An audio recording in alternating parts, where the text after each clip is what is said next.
All right, everybody. Hello and welcome to the Discord Community Throwdown playoffs championship match. This is it. This is what we've been playing all season for. We've got number one Team Primal, our number one top seed who went undefeated throughout the season, versus our number three team, Core Quixotic, who really took down in their previous match number two On Fire, who, if I'm going to be honest with, I was a little surprised, but they really crushed it. So we've got two teams here that are really just ready to throw down, and I couldn't be happier.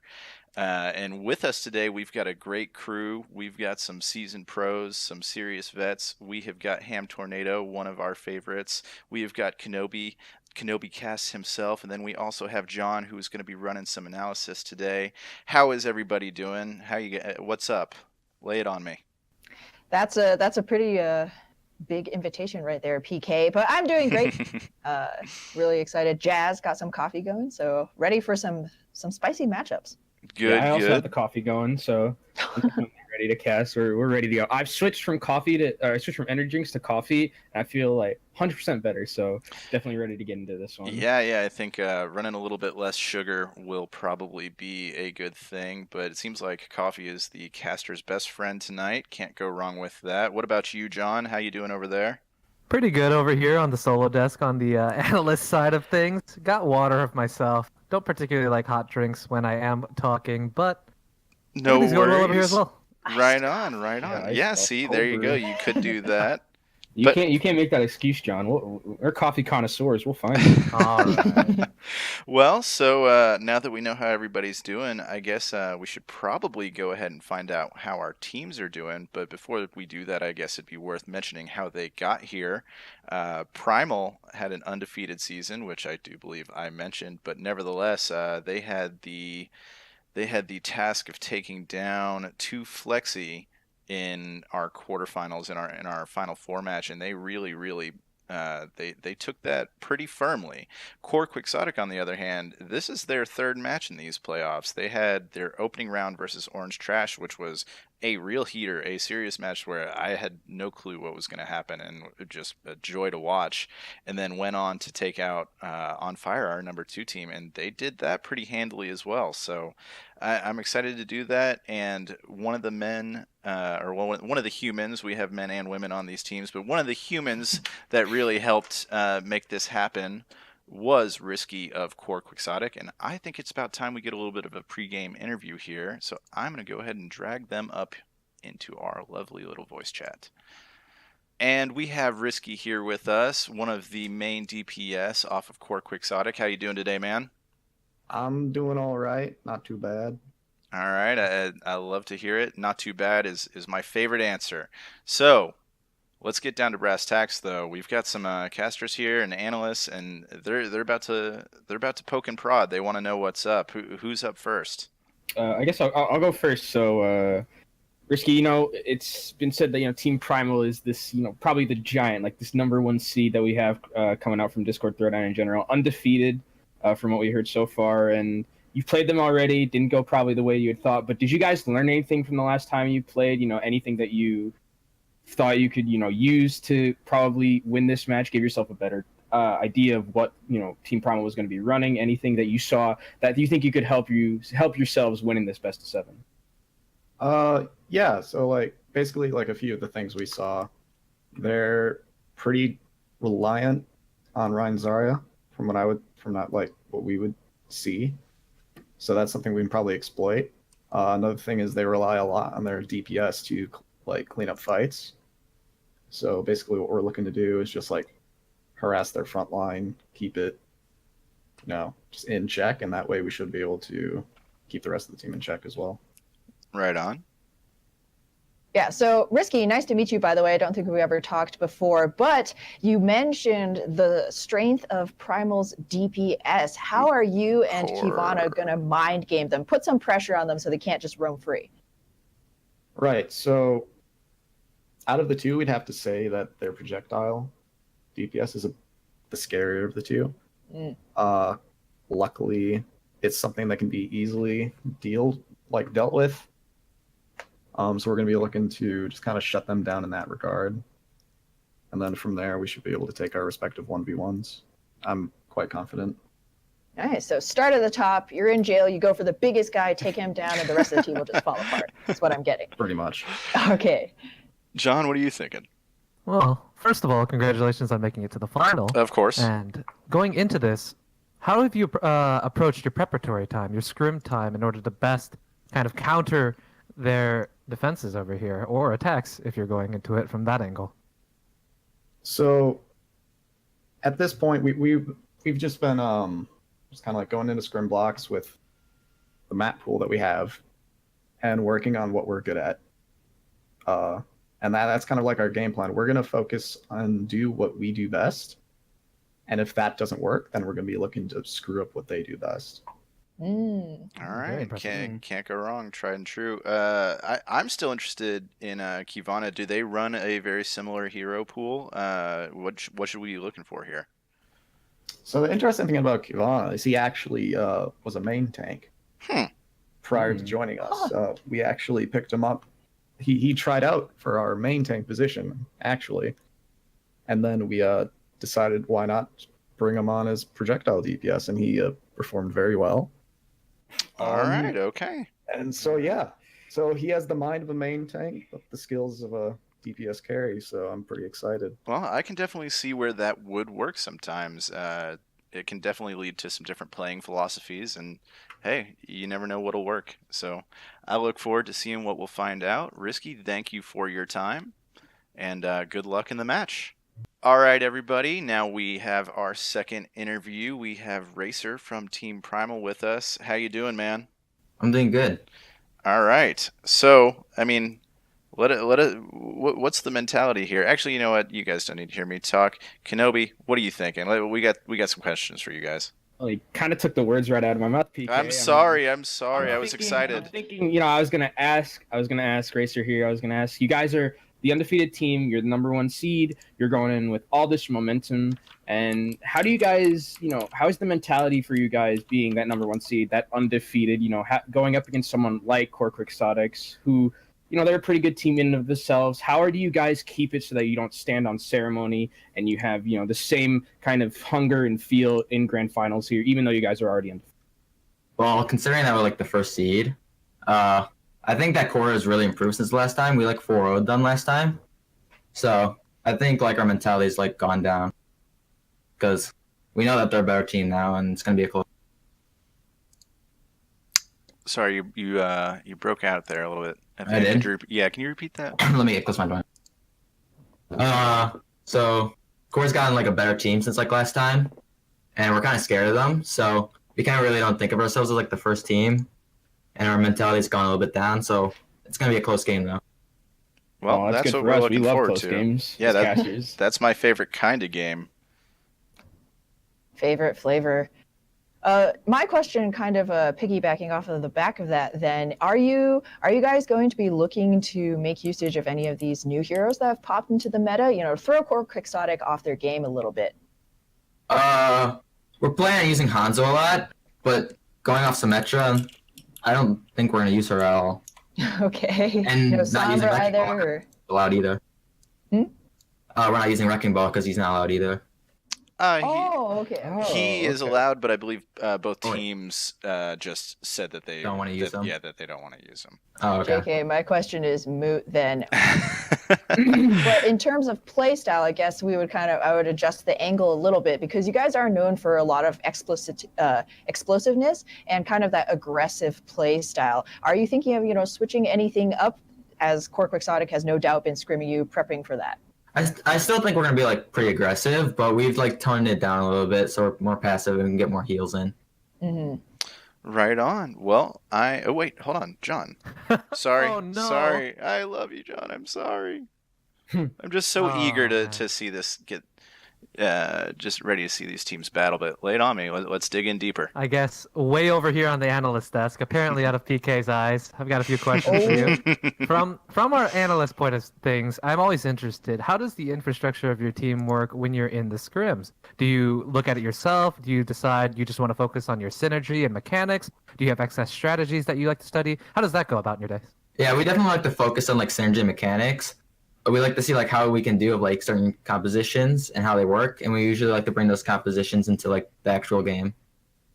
Interesting. Nice. So you're applying things from other people that you've seen and then trying to adapt that to your own play style. Sir. Can't go wrong there. Well, now I will officially end this interview. Thank you very much, Racer, for coming in and joining us, and we can't wait to see what happens. Good luck, guys. I hope we go to map 7. So me and the band of brothers got this. All right. Well, good luck, and talk to you soon. All right. Well, we have interviewed our players. We have a little bit of intel going in that we can keep up on the HUD, and I'm excited. I want to see a close match. I can't wait to see some Premier Overwatch. We're going to be kicking things off today with Kings Row, but after that, we will be going to Volskaya, Lijiang, Dorado, Hanamura, Rialto, and Nepal if we reach map 7. A couple of interesting things worth noting here is that teams got to submit 2 maps to be played and where they were going to be played. So Volskaya is Team Primal's pick, and they said they actually didn't care where it is, so it got placed at map 2. And then Core requested Rialto, which is, I gotta say, one of my favorite maps. Orisa Main is biased, that is for sure, and they placed it at map 6. So if we get there, I'm excited to see what happens. That should be some really tense stuff, and I'm curious to see if there's some interesting, strats that get broken out. These teams picked these maps for a reason, I'm assuming. Anyway, besides that, we should mention that we do have a lovely sponsor for these finals with One More Headphones, who will be giving away a pair to a Discord Community Throwdown player that will be randomly selected.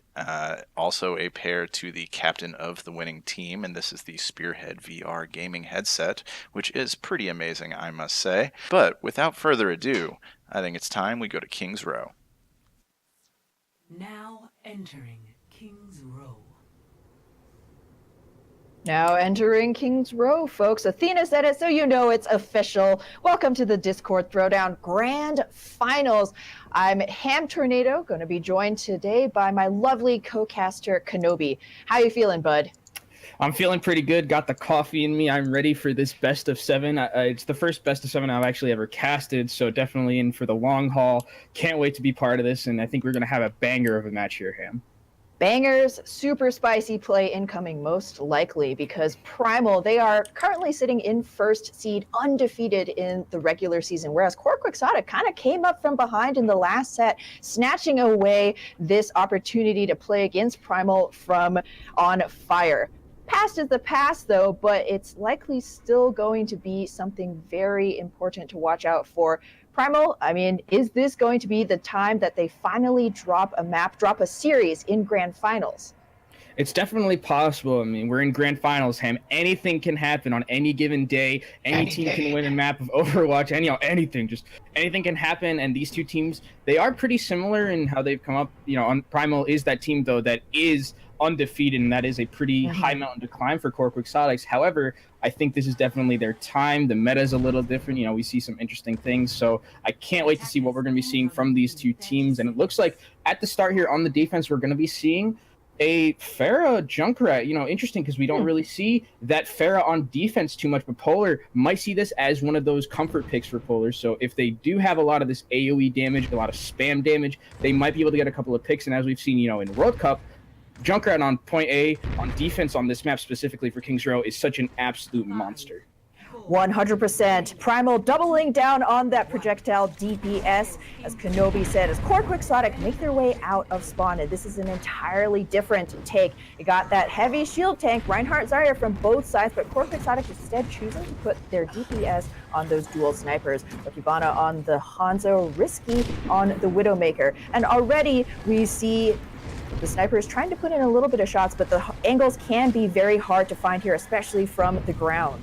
And I like how they're playing a little bit passive here, the attacking team. They're just going in, and now they're going to go waiting for that perfect moment they're litting. Their snipers get a lot of space, and as we see right there, Kivana gets the pick on the Racer, and then Risky gets the other pick, Ham. That looks like that's probably going to be the fight for them. Ooh, you're missing a DPS, the vast majority of your defense now, and with that, Core Quixotic, the slow, patient push wins out in the end. Yeah, Cork Exotic, they're playing very good. I mentioned it before, using that patient play with the tanks just to make the space for their DPS in the backline, the double snipers, and then the double snipers got those picks that they needed to win. They get the Zenyatta out of the fight almost immediately. Great patient play coming out from Cork Exotics here, man.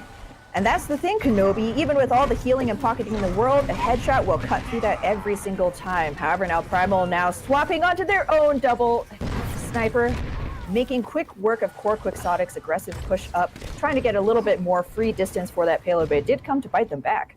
Yeah, Team Primal, they're saying, you know, anything you can do, we can do better, as they put their own double sniper on the field and get a couple of picks at the start as well. I really like that we're seeing this from them. They have a good amount of, you know, poke damage as well on their part. So I like that Primal is going to be doing this, and they're going to be matching both the snipers, because what beats a Widow in a Widow 1v1? Another Widow. Yep, and actually, we're going to raise a Widow and a Zenyatta. UB Pro gets the drop onto Visor, and that's going to be the go signal for Danger Noodle to pop that Valk, but it doesn't matter. Nobody's going to be healing. Nobody's going to be doing anything of besides, you know, repopulating the spawn as Regrow throws down a massive shatter. Yeah, Regrow, they're waiting for the perfect moment to hit that shatter, waiting till Dexter's shield was a little bit low and he fire strike, and then the shatter came out there. Great job from Regrow with the patience, but now they didn't use a lot of ultimates there. Team Primal, very efficient. They just used that Reinhardt shatter, and they still have the Transcendence and the Valkyrie and the Graviton for this next fight. Ooh, any one of those could be a difference maker here, as both Reinhardts now sizing each other up. Dexter has that Earth Shatter, and Regrow knows that, so he's trying to see a little bit more space, making sure that his shield is still up.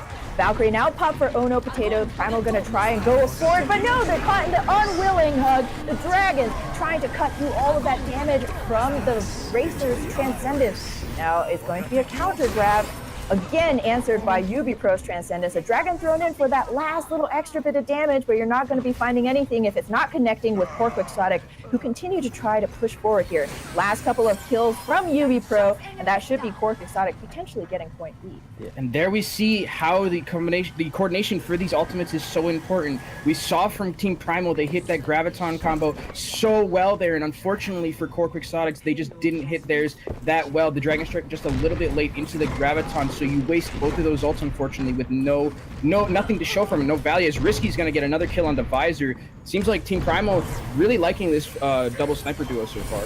They're liking it, but Visor's not going to be enjoying his death too much. He is brought back with the resurrection, so now once again a 6v6. Oh, but the shatter! 5-man shatter! Where is the capitalization, though? It's Dexter who goes down courtesy of Racer. Both of these Zenyatas fragging out hard while we watch the Hanzos up top on this high ground. It will be Polar and Visors, though, winning things out, and with no more damage coming through from Cork Exotic, they'll have to retreat. Yeah, that just shows you can have the fattiest of shaddies, but if you don't have the follow-up, it's not going to work out for them. He had a 4-man shatter him, but unfortunately, Racer was still alive, and if that Reinhardt is swinging and not shielding through Discord Orb and Zenyatta damage, it's going to be very difficult for him to survive. Unfortunately, they didn't get the follow-up, but they still have, you know, time. Still, they have 3 minutes and 48 seconds, a very good amount of time for them to keep pushing this payload, build up some more ultimates, and let's see what they can do with it. Yeah, ultimates indeed. A plenty for Primal here. Both Regrow with that Earth Shatter and Polar with the Dragon Strike. Both of these can actually be comboed. You don't necessarily need that grab, though Rogue Native is very close. Both sides have also swapped off onto that Genji now, just looking for the perfect timing, and that's going to be one. Yeah, that's a really good pick there onto Kivana, and Visor's gonna go and get the kill, and the huge shatter again. This is just Shatter City right now from both of these Reinhardts. All the time, getting 3, 4, 5 people in those shatters. Absolutely stellar play coming out from these Reinhardts. And now, if you look at the ult charge also for them, look how much ultimates that they have on the side of Team Primal. They're about to have 4 ultimates to their name. They have the Dragaton combo, and UB Pro is going to have that Transcendence, though, so they are going to have some healing to counter it. Yeah, once again, it comes down to that follow-up, Kenobi. You need to get that extra last bit of damage to cleave through a Transcendence healing. It's not impossible, just very difficult. However, we see yet another hero swap from Cork Exotic. It's going to be risky on the Junkrat now, going for that tire to end everything, and that's an important pick if we've ever seen one. No healing whatsoever for Primal, as Cork Exotic cleaves through. No Transcendence, no problem. And the best part is they still manage to hold onto multiple of their ultimates. Dexter with his Earth Shatter can just destroy this defense despite respawn. Charge puts Racer away from the payload, and up Shatter from behind takes down the Reinhardt and the Zenyatta. This has to be a monster Dragon Strike, but against the force of this Transcendence from Yubipro, it's not going to be quite enough. Both of the Shimadas out of the fight for Primal. Just one lone potato trying to stall things out, and it's not going to be enough. Yeah, it's not going to be enough. That potato gets baked at the end, unfortunately. And it looks like Core Quixotics, did a pretty decent job defending a couple of those points, but Team Primal seems very, very comfortable on their double sniper. They have 2 minutes left, a very good time. Sometimes if you see, the complete stomps, you see around that 3-4 minute mark, but 2 minutes, pretty decent from what they had seen. It means that also Core Quixotics had some good defenses in them. So I really like that this seems to be a competitive map, even though it looks like Team Primal did have a little bit more of the edge there in the double sniper battle. But, Core Quixotics did show some pretty bright spots with their own double sniper, so I'm interested to see if they're going to bring it out on the second point. Yeah, you bring up a good point, Kenobi. Both of the teams defaulting to that Widow Hanzo, which we see quite often in contenders. And as you said, although Primal seemed to be winning that DPS duel, it was Core Quixotic finishing out the map with, a pretty hefty time bank. 2 minutes is not something to scoff at all. And at least early on here, coming out of spawn, a couple of key swap-ups for the Core Quixotic. Yeah, Core Quixotic here looks like, oh, Pam, you know me. When in doubt, we're going to goats it out here. I don't think there's going to be any surprise at what's going to be coming out from Team Primal here, I think, or Team Core Quixotics here. It looks like, Team Primal, sorry. It looks like they're just going to be continuing to run this GOATS comp. I think that's one of the best compositions in the game right now. You just get so much value out of it. And it looks like on the defensive end from Core Quixotics, we're going to be seeing another Junkrat and McCree this time coming out from Risky. Interesting pick. McCree at this point did have that hit scan buff, remember? Where it's not the 30% buff, it's not the 30% hit scan fall off more, it's 50 now. So you have a lot of more damage from a safer space as the McCree. And then also on the Junkrat, you have a lot of damage and AoE spacing to get rid of the people at that choke point. So I really like this defense coming out from them. It's going to be interesing to see how they're going to be bringing it out. It's not spam, it's tactical area denial. All Junkrat mains will tell you that. Kivana going to be hoping to going to be making a big difference with his Junkrat play. This defense going to be looking to spam up to that tire very quickly as Primal do rush onto the point with that patented 3-3 triple tank, triple support composition. Already they're gaining some point percentage here, but they're going up on the high ground. Everybody in this hallway, Core Quixotic, they're being dismantled from behind. But how quickly can they pivot here? Kivana does manage to take down Racer. That's a significant amount of damage, healing gone from Primal, but somebody has to touch this point. That's one tick down already for Primal. And they're coming up close towards 2. Will they get it? Yes! Somebody from Core Quixotic. Nobody is playing the objective right now. Finally, Kivana is able to take out Visors, but it's traded evenly back. Regro gets rid of that main tank. Noodle down as well. No more healing for the D.Va on the point besides poor Yubipro. That Zenyatta throwing out orbs from the safety of the arch with all his might, but alas, in the end, overwhelming man advantage. Well net Primal this point. Yeah, Paf there at the start of the fight unfortunately wasn't with the team, and really good job there from Team Primal to just focus on that D.Va, get her out of the fight almost immediately, and they were able to snowball the point from there. I mean, when you're against GOATS Ham and you lose that one player and it's a 5v6, 6-man GOATS is very hard to deal with, so great job from them. Look at these ultimates coming online. They have the Earth Shatter, they have the Coalescence, and they have the Sound Barrier. A lot of beefy tank line presence is going to be coming out from this team right now. 100% Core Quixotic. This tire from Kivana going to have to be enormous because Primal have 6 giant bodies and they're daring Core Quixotic to stop them through this street space. Do you hear the rip tire go straight for the back line and 5-2? That's a money tire right there. The Goodyear gods are smiling for sure as Kivana take out both of the supports here, as that's a clean fight. Yeah, that's a clean fight. I mean, you couldn't ask for a better tire placement. They're coming from Kivana. You get both the supports, you get the Lucio, and you get the Moira. That's all of the healing besides the Brigitte gone. That's so much healing that you don't have for that next fight. And a lot of the time with GOATS, the issue is if you lose 1 or 2 of those healers or any people on your team, it's going to be very difficult for you to push that fight. And now it looks like Visors is going to be switching over to the McCree, so a little bit more sustained damage here coming from behind their team. And it looks like the U bomb is going to come out right now. Aggressive D.Va self-destruct, not going to be picking up anything, but in the midst of it, Visor finds Risky. Tire this time around won't catch anything but dirt as Regro himself falls to a great fire strike from Dexter. This fight is still extremely scrappy on the payload. Visors gets that D-mech, so everything, all considered, very even. Self-destruct picks up Path. But who will win out? This is an ultimate battle for the ages. Everybody popping everything they can just to see if they can finally push Primal back, and it looks like it will be successful for now.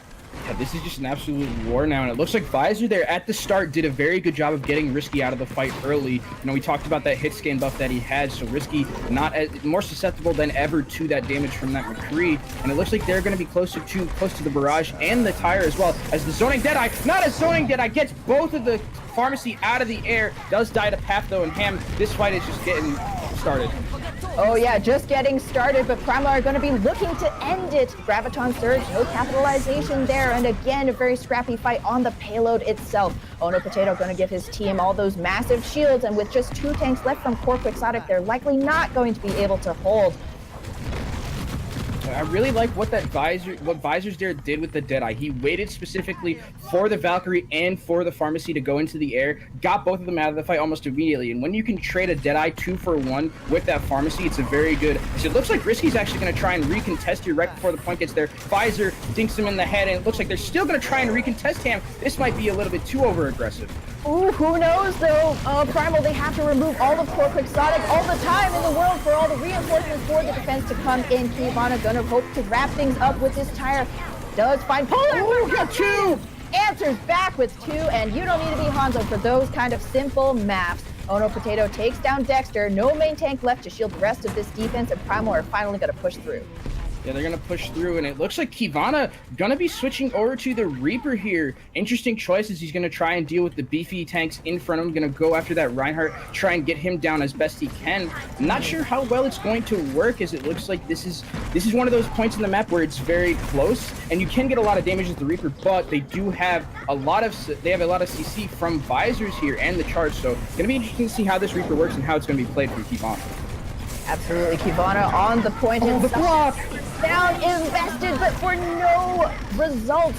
Barrage thrown in from Risky, doesn't quite get anything, but it butters up Primal just enough to get those finishing blows. A finishing Earth Shatter from Dexter as well. As you want an Earth Shatter on my point, I'll show you an Earth Shatter.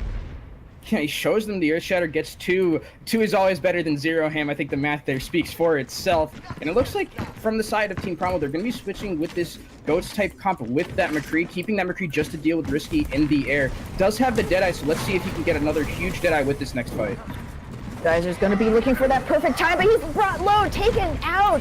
Again, another very even battle, though. 2-for-2 trades. Rogue Native, though, does manage to find Risky. There is no DPS behind Dexter's shield anymore for this defense. Unipro forced to use that Transcendence now, but now that means he's not going to have that ultimate for the Graviton Surge. Bigger Bang, Diva Self-Destruct thrown in from Rogue Native just to make sure that Core Quixotic aren't getting any kind of cheeky ideas here, as it is going to be up to Path and just a couple of the members of this defense to continue to hold. The Risky's on this brig. He's trying to duel out Regro here in the back. In the meantime, Kivana feasting on the Primal Squish. He's trying to get something down. Oh, another shatter! Oh, Regro lays all of Core Quixotic down on their backs. The worst time in the world for Siesta, as Primal now with their incredible sustain, winning out this siege battle as Core Quixotic can't touch to finish things out. Yeah, and I mentioned it before, you know, how this Reaper play was gonna come out, and it seemed to work a little bit at the start of the fight, but he only had 92% in that last fight getting towards that Death Blossom. And as we know, 92%, if he's been playing Reaper for that long, you need to really have some more impact on the game. He tried to get into the back line, but when you're going up against Zarya as Reaper, that's almost worst case scenario, because she does have a lot of sustain with her self bubble, and there were healers around her. So Kivana there, unfortunately, not positioning himself to probably maximize the value of the Reaper, but it did have some bright spots coming out for Core Quixotics there. Yeah, it would have been great to see how things would have gone potentially a little bit differently if Kivana was behind the Rein Shield the entire time, make him even more of a threat. But as it were, both of these teams finishing out the map with pretty even time banks. Yeah, I mean, 144 to 2 minutes, pretty even. So like I said before, these teams look pretty even based on what we saw in that first round. And now on that second round, also seems like both teams kind of understand this map. This is probably the best map in Overwatch, I would say. I think everyone kind of thinks that you just can play so many different things on this map. There's a lot of variation. Teams seem very comfortable with it. So they both had pretty good rounds. Interesting comps coming out from both teams. And now on the defense, looks like, again, we're going to be seeing this Junkrat Pharah double projectile like this, just spam that choke point at the front and see what they can do. Ooh, but I think this UB Pro switch to an Ana, potentially Core Quixotic are expecting once again an all-out gank with the body of Primal's team. Will they be rotating through that high ground once again? Doesn't look likely as Paf, oh no, immediately taken down, burst out of this fight. However, UB Pro is able to get Oh No Potato out. Once again, a very even brawl back and forth, but the most important part is Regrow is still on the point. He's still ticking up. Charges out now into the hotel. Primal, they are down to just their last 3 members. This might be a time for them to regroup, as it looks like they will back off. They're gonna regroup here, just wait, and this is the first time we are seeing Sombra here on this map, Ham, and in this meta, Sombra has that infinite stealth and did a great job at the start of the fight to get Paf out of mech and get her out of the fight very quickly. And it looks like they really good concussive grenade from Psychic Risky there to get the Reinhardt out of position. And it looks like they're just going to go onto the point right now. UB Pro is really low and he's alone. What was he doing over there, Ham? Oh man, Grandma, this is not the time to go on one of your unplanned hikes. Visor immediately removes a hand of his counterpart into the support tire. Now gonna have to be huge, but that's exactly what we're not gonna see because Regrow throws out that Fire Strike, and with the elimination of that single ultimate, Primal, they're setting their sights on yet another point A cap.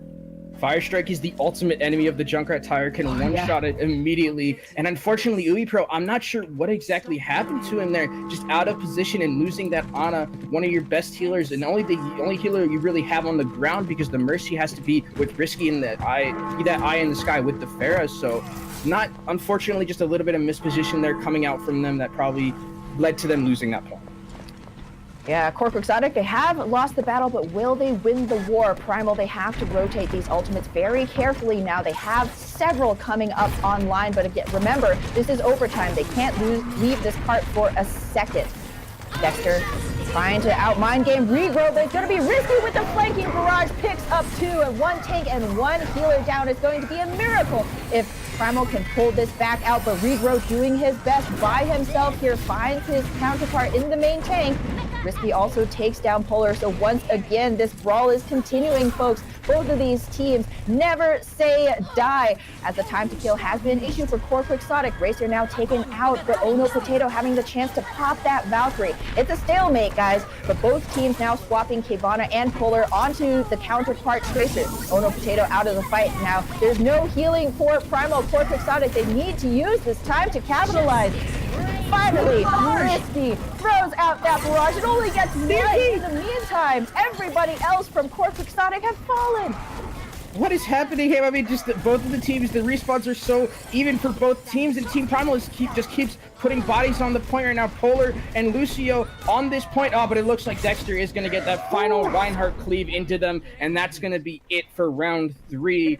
Really good job there from Team Primal getting that first point, and now the other team, Core Quixotic, is going to have their chance to get it. Marbles on the tables, guys. All your best ones. That was Primal had no right to keep that fight going as long as they did. I'm just going to say it. Core Quixotic had every advantage in the book. Ults, man advantage. But the time to kill, the focus fire, just not quite coming through. Kenobi, we know this about Primal. They, as a team, pivot very quickly. Their focus fire always seems on target. They know exactly where they want to be using their resources. Core Quixotic, as we watched in that overtime fight, everybody was kind of everywhere.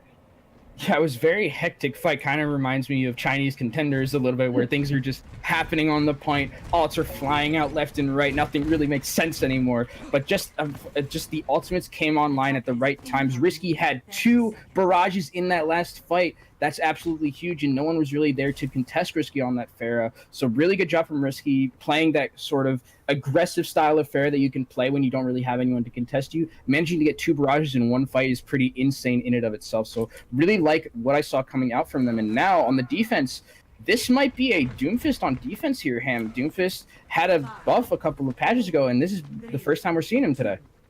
Yeah, we know about Primal. They play their tanks pretty standard, but you never know with their DPS. Polar and Visors repping that Fistso? Doom? Hondoom? Whatever. We're going to come up with a name later, but it's certainly unconventional. And Core Quixotic, they don't seem quite phased, running with their own Hanzo and Brigitte. They're just going to once again make their way onto the point, see if they can get some early point percentage as Visors escapes barely with his life. Yeah, Visor goes in there just a little bit too deep, but he is getting pocketed now and is just being a nuisance on the point, but he's not a nuisance enough to kill Kivana, as Kivana is absolutely popping off right now, Ham. That's probably the fight. Oh man, Kivana putting logs through the body of Primal practically, and Core Quixotic really weren't moved off the point at all during that entire fight. It was Primal, kind of bashing their faces against a stone wall, or prickly wall, as you might say. Yeah, prickly wall with those Hanzo arrows. Not going to feel the best on your face, unfortunately, or head, rather. And it looks like Visors is going to be switching over to this Pharah, the Pharmacy. There's nothing really on the side of Team Core Quixotics that can deal with it besides Kivana, but the ultimates are coming online right now for them. They're going to have Rally. They're going to have the Dragon Strike and Earth Shatter. They're very close to these ults, and 50 seconds left, Ham. This is 1 or 2 fight left territory here. Oh, it's risky. Polar gonna throw out that Dragon Strike right there, but the same player of that name has already popped that Rally. So much armor for Primal to grind through, but will they have enough sustain, enough damage? Ooh, a shield stem from Rebro. He is the Earth. Oh, there's a two dragons. The dragons are feasting tonight, and that will be a win for Core Quixotic. Yeah, I mean, we talk about the Graviton Dragon Strike combo. How about the Dragon Strike Earth Shatter combo? That doesn't get as much love as we usually see. Great job coordinating those ults there. I think that might be play of the game as we're going to see here, or it's going to be a Graviton combo. We don't know. It's right here. It's this last Shatter. Kivana being so patient, waiting for that Earth Shatter to come out. It comes out right now and just shoots down Main Street, gets those 3 kills, and gets them that point. Great job there, from Team Core Quixotics.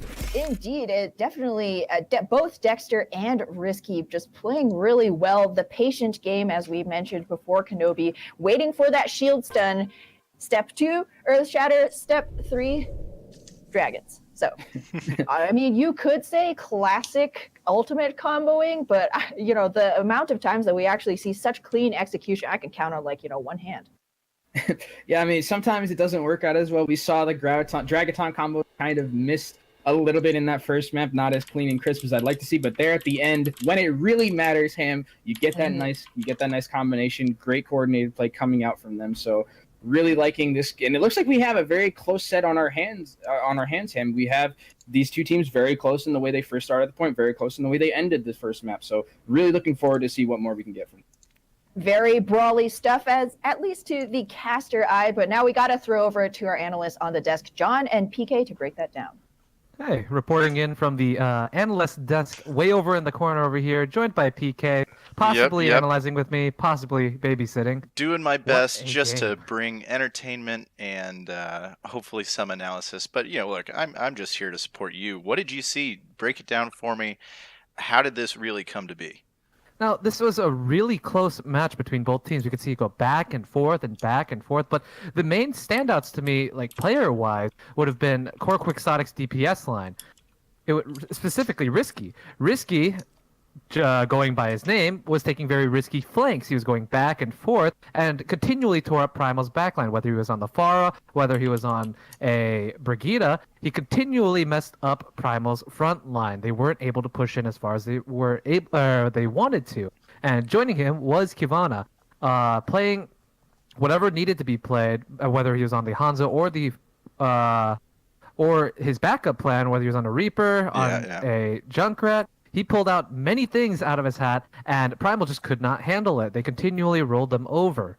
And that was one of the things, whether it was on attack or defense, that stopped Primal from pushing in.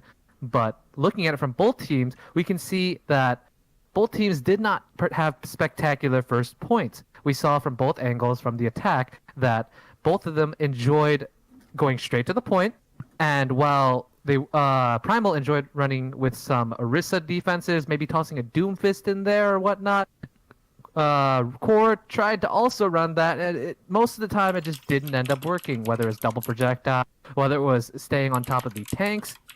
They need to find something else for the next hybrid maps coming up, which, similar to a hybrid map coming up next, is Volskaya. They're going to need to step up their first point holds, or this is going to be a very long high point game coming up here, PK. Yeah, no, and I'm interested interested to see what happens with Volskaya because this is the map that Primal picked. So, look, we already saw a close match on King's Row, which is, as mentioned earlier, everybody's favorite map.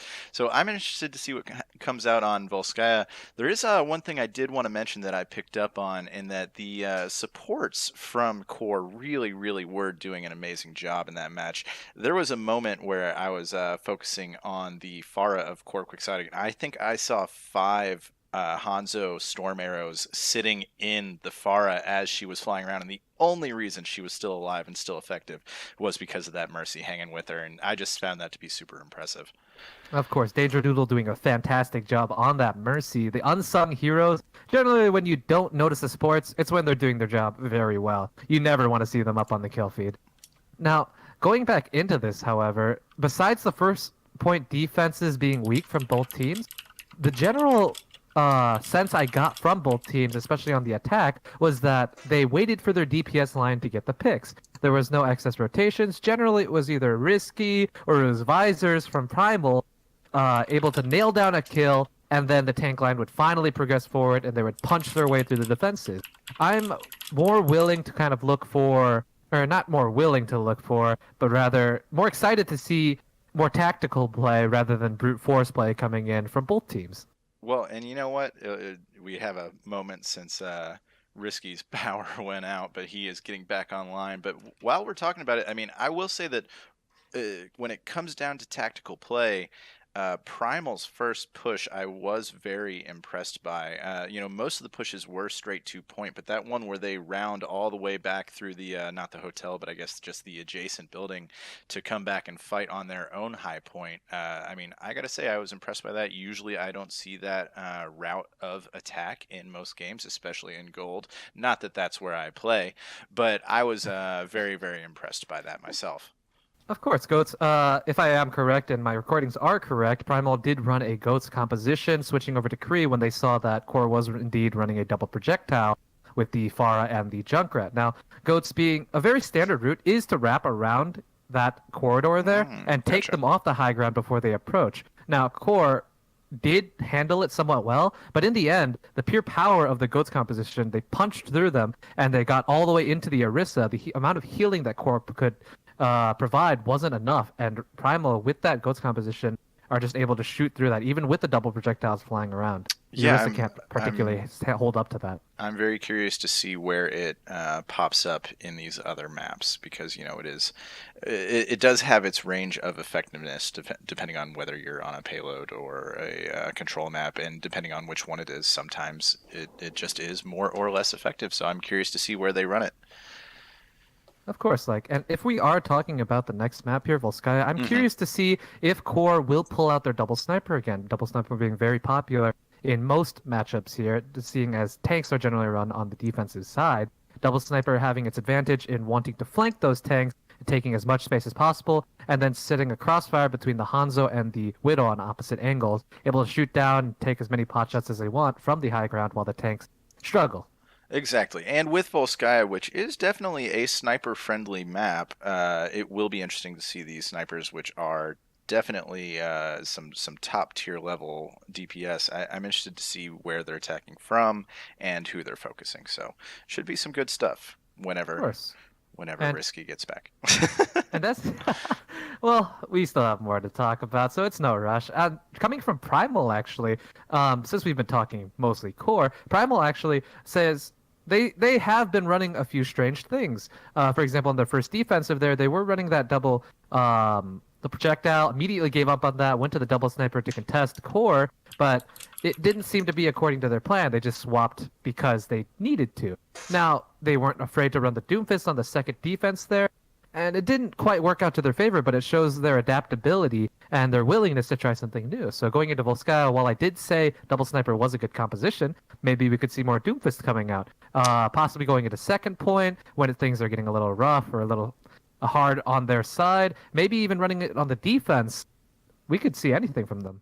And this is true, and the only thing that I really know that I want to see is yet another close game. Going into extra rounds, or just making sure that we see as much overtime as possible, makes PK a very happy producer. I love the close ones. I knew as soon as that map ended with such a similar time bank that we definitely had a good match in store for us. Here's to another 16-point Volskaya. Good luck, casters. Thank you. Yeah, guys, we can. It's okay. We'll take a break. That's good. We'll once Risky gets back, we'll just do another quick. Put that evil on us, John. Got it. If that happens, we'll just award the winner of that map. Say you win the whole thing. If it's Yeah. if it's 16-15, they win. Yo, yo, yo. It is Ham Tornado back with my boy Knobes.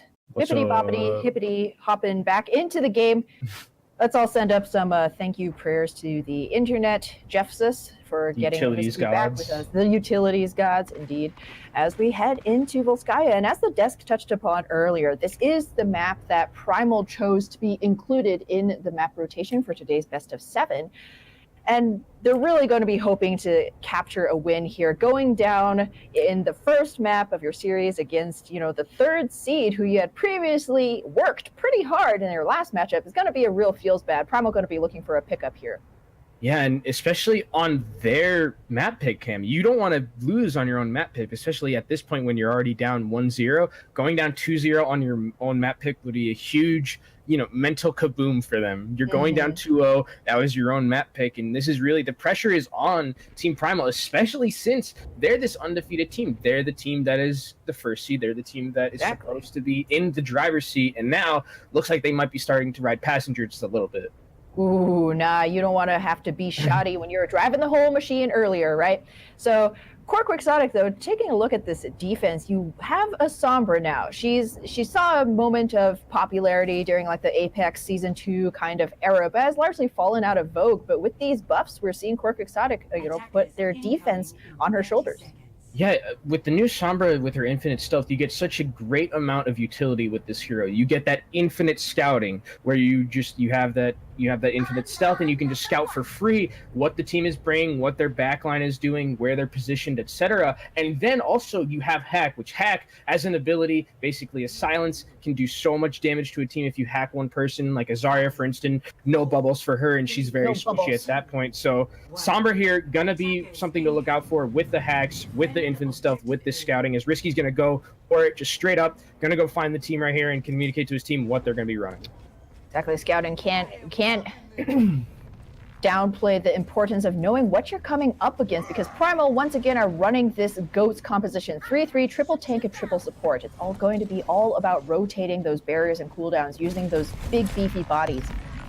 Yeah, and look how fast that Core Quixotics, switched over to that other point, knowing that they were going to come that way because they have that Sombra. And now Sombra is going to be on the flank here, going to try and get a hack onto someone. Does get the hack, and the dive's going to come in with the Ana anti-nade.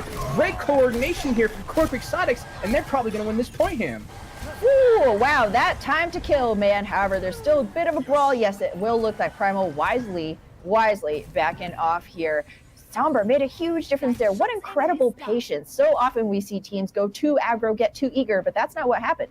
Yeah, they hacked Racer on the Moira, and then the anti-nade came out with the dive, and a lot of the anti-nade hit onto the people on the team of Team Primal, so they did a really good job of coordinating this play between the Sombra and between the dive and the Ana. I loved what I saw from them, and now they have a good amount of charge towards their next ultimate, as the dive's going to come in, just a little bit of a pressure dive here, but they have given up half of the points so far. It looks like they might give up a full another tick. Indeed, it goes before the D.Va comes in, Path throwing out the defense matrix. Yet another beautiful nade. Polar is being taken so incredibly low. He manages to escape here. Now with the body of his team means Dexter will be feeling the punishment from his overextension. Path as well gets taken out of the mech. Kivana draws the Desperation Blade, but there's a D.Va self-destruct warding away this lone Genji, trying his best to slice through all of this Primal offense, but it's not going to be quite enough. Danger and Noodle going to be a limp Noodle populating the ground as Kivana, one of the last members of this defense to fall. Yeah, and unfortunately they got the huge anti onto Polar, but Quixotic's Dexter going a little bit too far out of the line of sight from his Ana, who could heal him, unfortunately, and then went down. And it looks like here, Team Primal just going to try and push this point.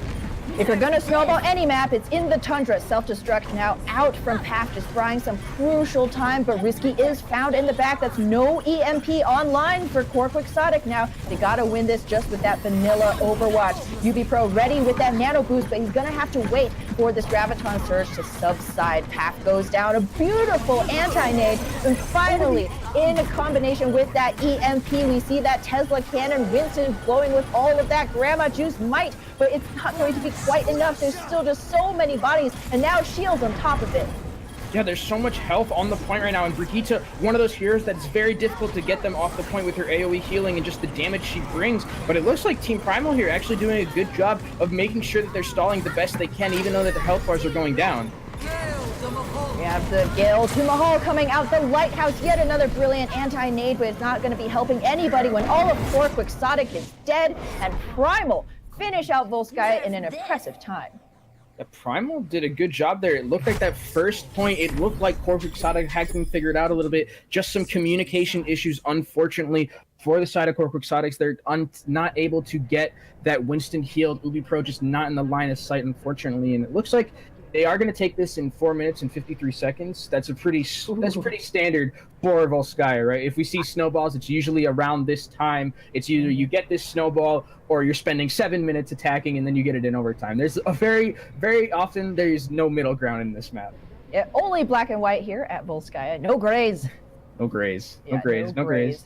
Yeah. See, we got the white from the snow. It's like and black from death. And is black that the inference we're supposed depends to depends on what team that last map you were playing on. Exotics, a lot of death. Oh boy, you know, you wouldn't say it if it wasn't true, unfortunately. But hey, Core Quixotic, they got their own stab at things now. 4 minutes 53 seconds for Primal. Yeah, that was. I mean, this is. I mean, we mentioned it at the start. We mentioned that this is the map that Team Primal picked, so they look very comfortable on this map. 4 minutes and 53 seconds. That means you did get a couple of good defenses in there. It's not a complete snowball. Interesting to see what I'm going to be seeing from Team Primal on defense here. It's a Pharah Soldier, so another hit scan that we're seeing that got that buff. The hit scan fall off has been reduced, and I'm really interested to see how this Soldier is going to work because I haven't seen Soldier that much after this buff, and it looks like for the side of Team Core Quixotics, we're going to be seeing Genji Widow. Wait, what is this, China? What is this, South America would be my question here. Risky definitely going to be a threat to Polar, but Kivana going to have to work very closely with the rest of the dive elements of his team to close distance very quickly, particularly on Visor, I'm going to guess. Soldier 76, though, he's an experienced veteran, knows when to give up that high ground, so we now see that full rotation, but it's not going to matter. Polar goes down to Risky early, and that is a brilliant pick. However, Ono Potato does manage to find that resurrection, but at the cost of his life. No! Racer is out of it as well. Primal falling in droves here. No support, but no matter, Core Quixotic are still trying to make things interesting. There's just a couple bodies from both sides left, but spawns will favor the offense in this case. Core Quixotic now ticking up towards their first tick. Regrow. This Reinhardt, he has been lasting on this point for so long, but finally he does fall down. That's a true Reinhardt player. They're not going away until the fight is over, dying with your shield and hammer in hand there. Really like seeing that from him. You know, let's make an animation about that Reinhardt. I want to see that Reinhardt as Half is just gonna go off the point, go off the edge here just to get mech back, so they're gonna have to wait a little bit to snowball. I like that they're, you know, making sure they have all of their ducks in a row before they go in. Make sure that you're not running in with a baby D.Va. Make sure you're running in with that D.Va mech, because baby D.Va not as good as D.Va in mech, so I really like they're playing a little bit more patient. This is I don't know, man. I'm a baby D.Va player, so. So you get off of mech just on purpose, right? On purpose. All right, okay. Teammates. But we do see it's a pretty heavy poke battle here. Core Quixotic are trying to hold their hand a little bit, playing that patient game. Nope. Kivana, immediately takes a stun to the face, but Risky is there to keep their Genji. Yes. And that whipped shatter. Oh no, is it a hammer or just a spatula? As we see Dexter now pull out that Primal Rage, knocking about all of Primal. as Zoning Diva self-destruct only going to be buying a little bit of time, but Polar now on this Pharah trying to put in that splash damage and make the difference, but it's going to be Danger Noodle of all people taking that bird of prey out of the air. As we see Core Quixotic so close to 2 ticks, are they going to be getting it in their first push as well? Visor's now out on that Tracer, Ono Potato as well on the Lucio. Neither of them going to be lasting too long, especially in the face of all this armor. Core Quixotic have everything going for them right now. Razor is down, no healing for the tanks that have just staggered now onto the point. Pap throws out the self-destruct, and it's going to be that perfect ribbon on top of another map completion. Yeah, the frosting on the cake right there. Really good job. Really good play here coming out from Core Quixotics to kind of take it to Team Primal on their own, the offense. They have 30 seconds more about than Team Primal got on their push, so great job from them. I mentioned it before, I enjoyed seeing the patience coming out from Core Quixotics there. If they wanted to, they could have just ran in with 5 people, but no, they waited for Paf to get back onto the Diva and then made sure that they had all of their abilities off cooldown, made sure that they could talk about it just a little bit more, communicate where they wanted to dive on, what they wanted to do. And unfortunately, Regrow whiffed a little bit on that shatter. That definitely could have helped Team Primal win that point, but looks like they just weren't able to do that. So 5 minutes and 30 seconds coming out here for the side of Team Core Quixotics. And on defense, it looks like Kivana is going to be playing this Junkrat. He seems to like this hero on first point defenses here. As you know, Junkrat can get a lot of that splash damage, can get a lot of spam, and as if you get to tire one of those abilities that we know in this game that can just completely win a fight for you before it even starts. So interesting to see how it's going to be coming out here with this double projectile. It looks like that they're going to be. Yeah, Risky, hovering over that Sombra for just a little bit, but Core Quixotic, they want another win. Not going to be risking it with a new hero. Instead, Risky Kivana, like you said, Kenobi on that double projectile. Both of those ultimates, really great fight enders, I would say. Yeah, and they're going to be coming up against Goats, which is probably their dream right now. They definitely wanted to see Goats coming out from them. Pharah is going to be absolutely unhindered right now on the top, going to get so much splash damage, farm up to that barrage very quickly. And Junkrat as well, one of the best counters to shield comps in general. You do so much AoE damage against Brigitte, against that Rhine shield. And the only person that can really get to Risky here is that Diva. We see Core Quixotic able to put in so much damage at range, then you send in Dexter to get the finish. However, Core Quixotic is going to be hanging on their Junkrat alone. No, Dexter, their main tank, goes down as well, so this is going to be an incredibly split defense. Oh, the anti-nade comes out, but will it be quite enough to save this? Doesn't look likely, as Core Quixotic running out of bodies, running out of options. Yeah, Risky there playing a little bit too over-aggressive and not with his Mercy, or the other way around. Danger Noodle, unfortunately, wasn't with Risky, and Rogue Neva did a really good job of zoning out Risky, getting enough damage onto her to get her out of the fight at the start. And now it looks like they're just going to roll on to second point here. When in doubt, Goats it out. They're running right in hand. Yep, definitely rolling downhill with all the momentum in the world as Kivana immediately goes down. That's no tire. Core Quixotic desperately needs some damage right now, and they're going to have to contend with this Coalescence from Racer as well as the Diva self-destruct. Diva self-destruct not even going to matter here as Visor takes out past the old-fashioned way. Tire does find one. How much where does Barrage get? There's even the nano boost invested onto Risky, but it's not able to find any kills. Again, a very brawly fight. Primal themselves having a hard time. Dexter throws down the hammer, trying to be the difference maker for his team, and he may well have found the foothold for Core Quixotic to hold this defense, but ooh, it was a butt clencher for sure. It really was. They got really tight in that end there. Kivana there, the hero coming out with a tire from Spawn, did a great job of getting the Brigitte out of the fight early. And as we know him, Brigitte, one of the staples of Goats comp. You get so much AoE healing, so much damage, and when that's out of Goats comp, you lose a lot of that AoE healing, and you lose a lot of the kill potential along with that Inspire. So unfortunate that they didn't keep rolling that point, and now they have to wait for their ultimates to come back up, but they do have to grab for this next fight. Ooh, grab comes out, but the self-destruct answers. Neither one of these ultimates making a huge difference as once again the brawl begins. However, Kivana does find Polar, one of those crucial members of that Goats composition. A one-for-one trade as the Junkrat himself goes down. Coalescence yet again for Racer. This guy is an ultimate generating machine, but in the meantime, Pap has been able to pick up Regrow, so there's going to be very little defense, very little barriers for Primal to continue to sustain here. There we have it. UB Pro finally converts on one of those great nades. He takes out Racer, and Cork Exotic hold once more. Now, speaking of Ubi Pro, his nades have been very on point today, securing a lot of these kills. And, you know, with Goats Comp, the real thing that you get out of Goats Comp is you get a lot of that healing and your tanks can stay alive. But if you're losing that healing with Ubi Pro on this Ana, your tanks are going to get whittled down very quickly if the communication is good coming out from Cork Exotic. So really like what I'm seeing from them, as it looks like they're swinging some wholesale switches, Team Primal, switching over to McCree and Genji, and they're going to keep the Ryan D.Va, but now they have Lucio Mercy, an interesting composition of healers we don't see too often. Nope, well, Ono Potato gonna have to stay on this Lucio at least long enough to use that sound barrier. Oh man, everything falling apart for Cork Exotic right here. The D.Va self-destruct picks up 2.5, and despite that resurrection onto Risky, all of Cork Exotic falling in droves. A Dragon Blade out to seal the deal here from Visors, takes out that Pharah. Dexter is now gone out of the fight as well. Cork Exotic, will anybody be making any swaps? We do see Kivana now on the Mei, trying to just buy a little bit of time. Somebody can still tap in. Yes, Hack manages to get a toe onto the point, but the DPS from Primal are just so overwhelming. This piecemeal defense is not going to be holding much longer. And with that, Dexter taken out in the flashiest of styles. Primal finish the map once again.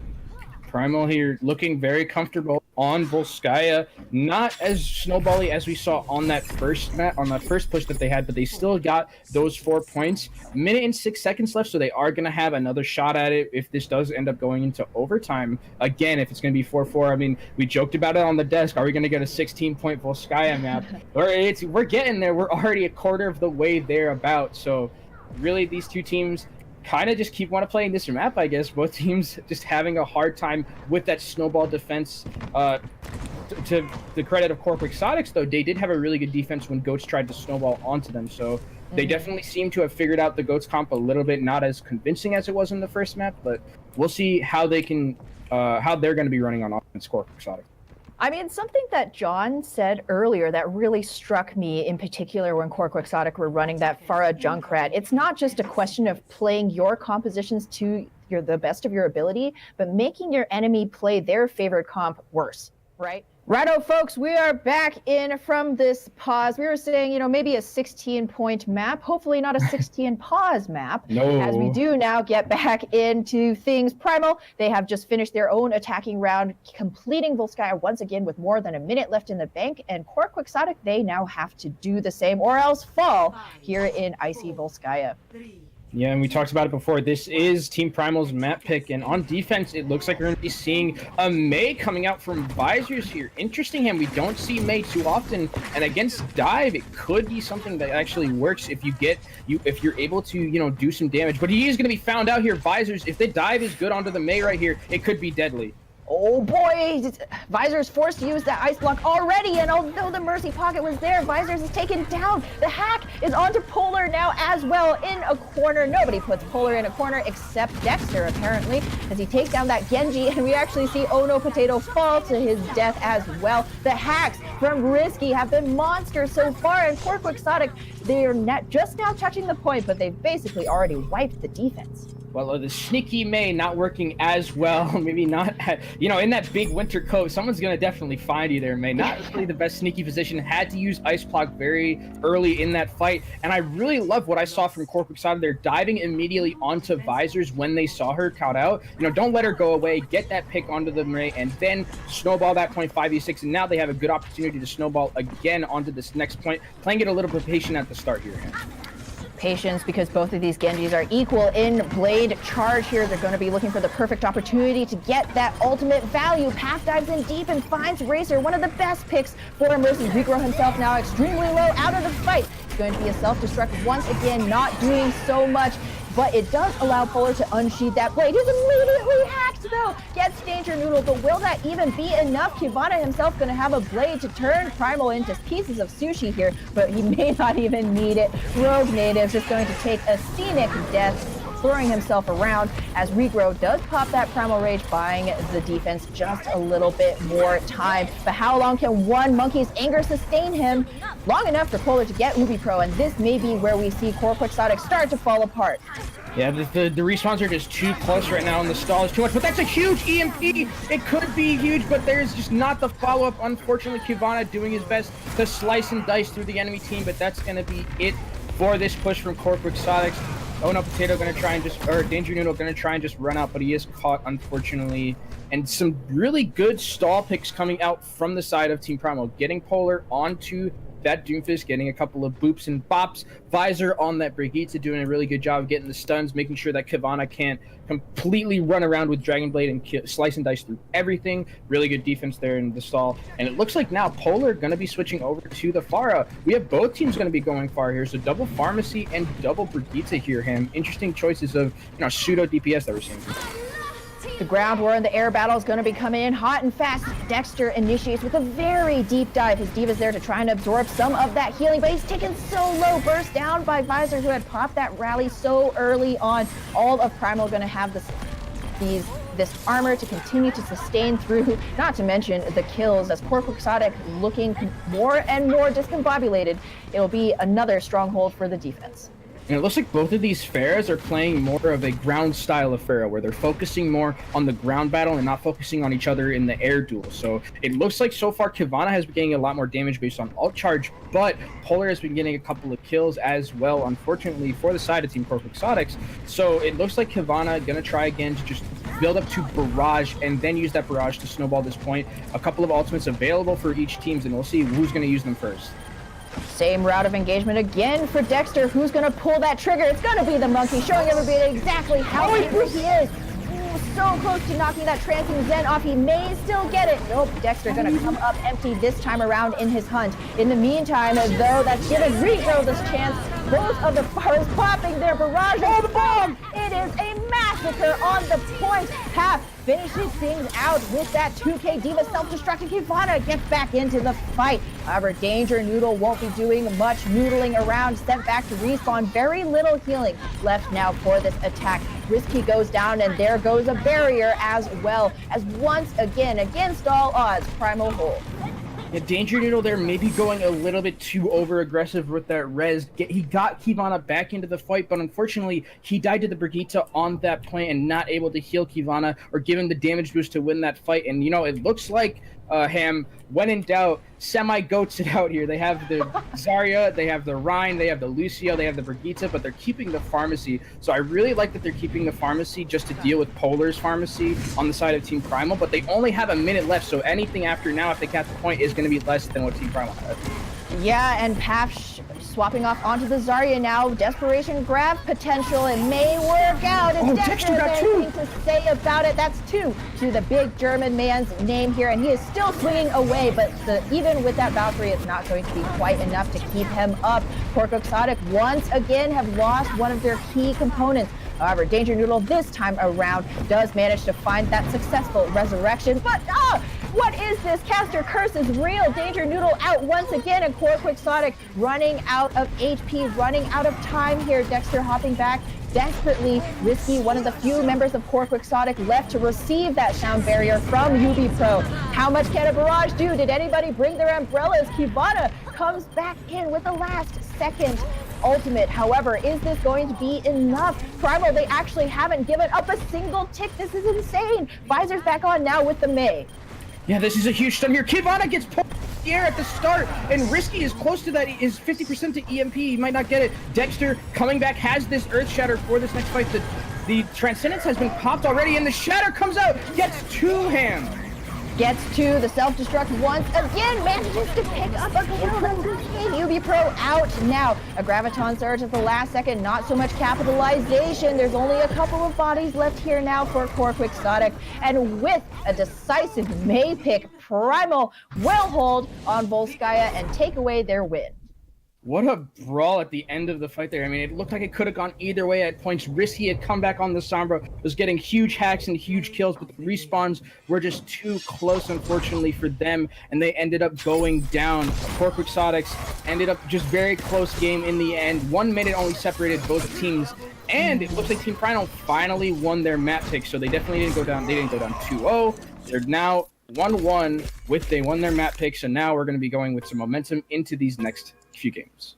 Whew, man alive. Primal, just digging deep, dude. Gotta dig deep. Although I would say, what do you think about this, Kenobi? Core Quixotic threw it away slightly. We saw their discipline, fall apart. It seemed like rather than a team fight, it was like 6 1v1s. Yeah, it looked like 6 1v1s, and they had all the tools in their toolbox to win that fight. Visors at the first start of Volskaya A on the second time around, died immediately on the Mei at first point, and they tried to snowball. They waited a little bit too much to let the Mei come back into the fight. It was just not the best. I would have liked to have seen them. I talk about sometimes where patience is key when going into that second point of Volskaya, but there are sometimes also where you just need to press your advantage, right? You need to get into that fight. You have the snowball, you have all these kills, and you have all this alt charge coming up for yourself, and just take the fight. You'll build the alt charge in that around that point, and they just weren't coordinated enough. So would have liked to have seen a little bit more proactiveness coming out from the dive of Quixotic. Sometimes you just gotta Leroy Jenkins. Yep. But what does our desk think about an extremely scrappy battle, John, PK? God, that was Leroy. There was so many shades of Leroy there. John, lay into it. What do we got here? Now, looking at it, before we even begin the analysis, I'd like to admire the adaptability of both of these teams. Like I mentioned before, we're seeing a lot of versatility come out here. We've got double projectile, we've got goats, we've got regular dive, we're seeing Sombra, we're seeing Mei. Everything's on the table for these guys. They've prepped a whole lot of things here, and it's showing. It's throwing them off guard. When you run into points like this where you play the same map over and over and over, if things aren't working out, you got to swap, and they're showing that they can do that. And I think that oftentimes you'll see teams go ahead and try and be flexible, but sometimes make the wrong decisions. In this case, though, gotta say I'm impressed with the picks. It seemed like there would be your initial picks, and then the team would counter pick, and it would actually be successful. So they would have to counter the counter, and then it would just go on into a never-ending spiral. But thank God we didn't have 16 points on that one. It did seem like we were really going to see some major extra innings there, but seeing as it was already a long round, I'm glad we aren't. But and speaking of the long rounds, though, there were multiple stalls coming out from both teams. It seemed that their first points were generally a bit weak. Going into the second point, though, we saw it time and time again, Primal actually turning the fights around on their heads. They switched according to what they needed to. They didn't change any more than they needed to and used their ultimates effectively. We never saw them using 6 ultimates. We always saw them using a little bit 2, maybe not at all, and Core just could not break in. Yeah, really, just excellent play concerning ults and abilities on both sides. Definitely a shout out to Ubi Pro. We did see some of the gnarliness that they laid down on that Ana, some serious nades, and really just excited to see where this goes. We are now tied with 1-1, and Primal picking up that win on their map pick of Volskaya that we said. And, hey, look, like we said, sometimes these maps can go a little long, except for Control. So let's go ahead and see what happens in Lijiang. You're gonna curse us, PK. You're gonna curse us. I hope not. I'm sorry. China and South America contenders references all day long, and those are both regions that ever say die. We're gonna get 399 to 100 maps right here. I can just feel it in my bones. It's okay. Even if it goes long, Overwatch wins in the end. Overwatch. So these have all been some very close and interesting battles. And here on Lijiang, once again, no surprises. It seems like we're both going to be seeing Pharahs from these teams. Especially on this map specifically, where you see a lot of the Pharah, you have that infinite skybox for the Pharah, have a lot of ability to get rain down damage from above with your pharmacy. And then you have the 4 players on the ground, where you usually have some dive tanks, or you have the Rein Zarya, depending on what flavor of Overwatch you like. So it's going to be interesting to see what these two teams are going to be bringing out here for this first point of Lijiang. I think we definitely will be seeing that pharmacy, just because, as I mentioned before, the infinite skybox, the sightlines you can get with that Pharah, and we might also see, though, some hit scan coming out from both teams.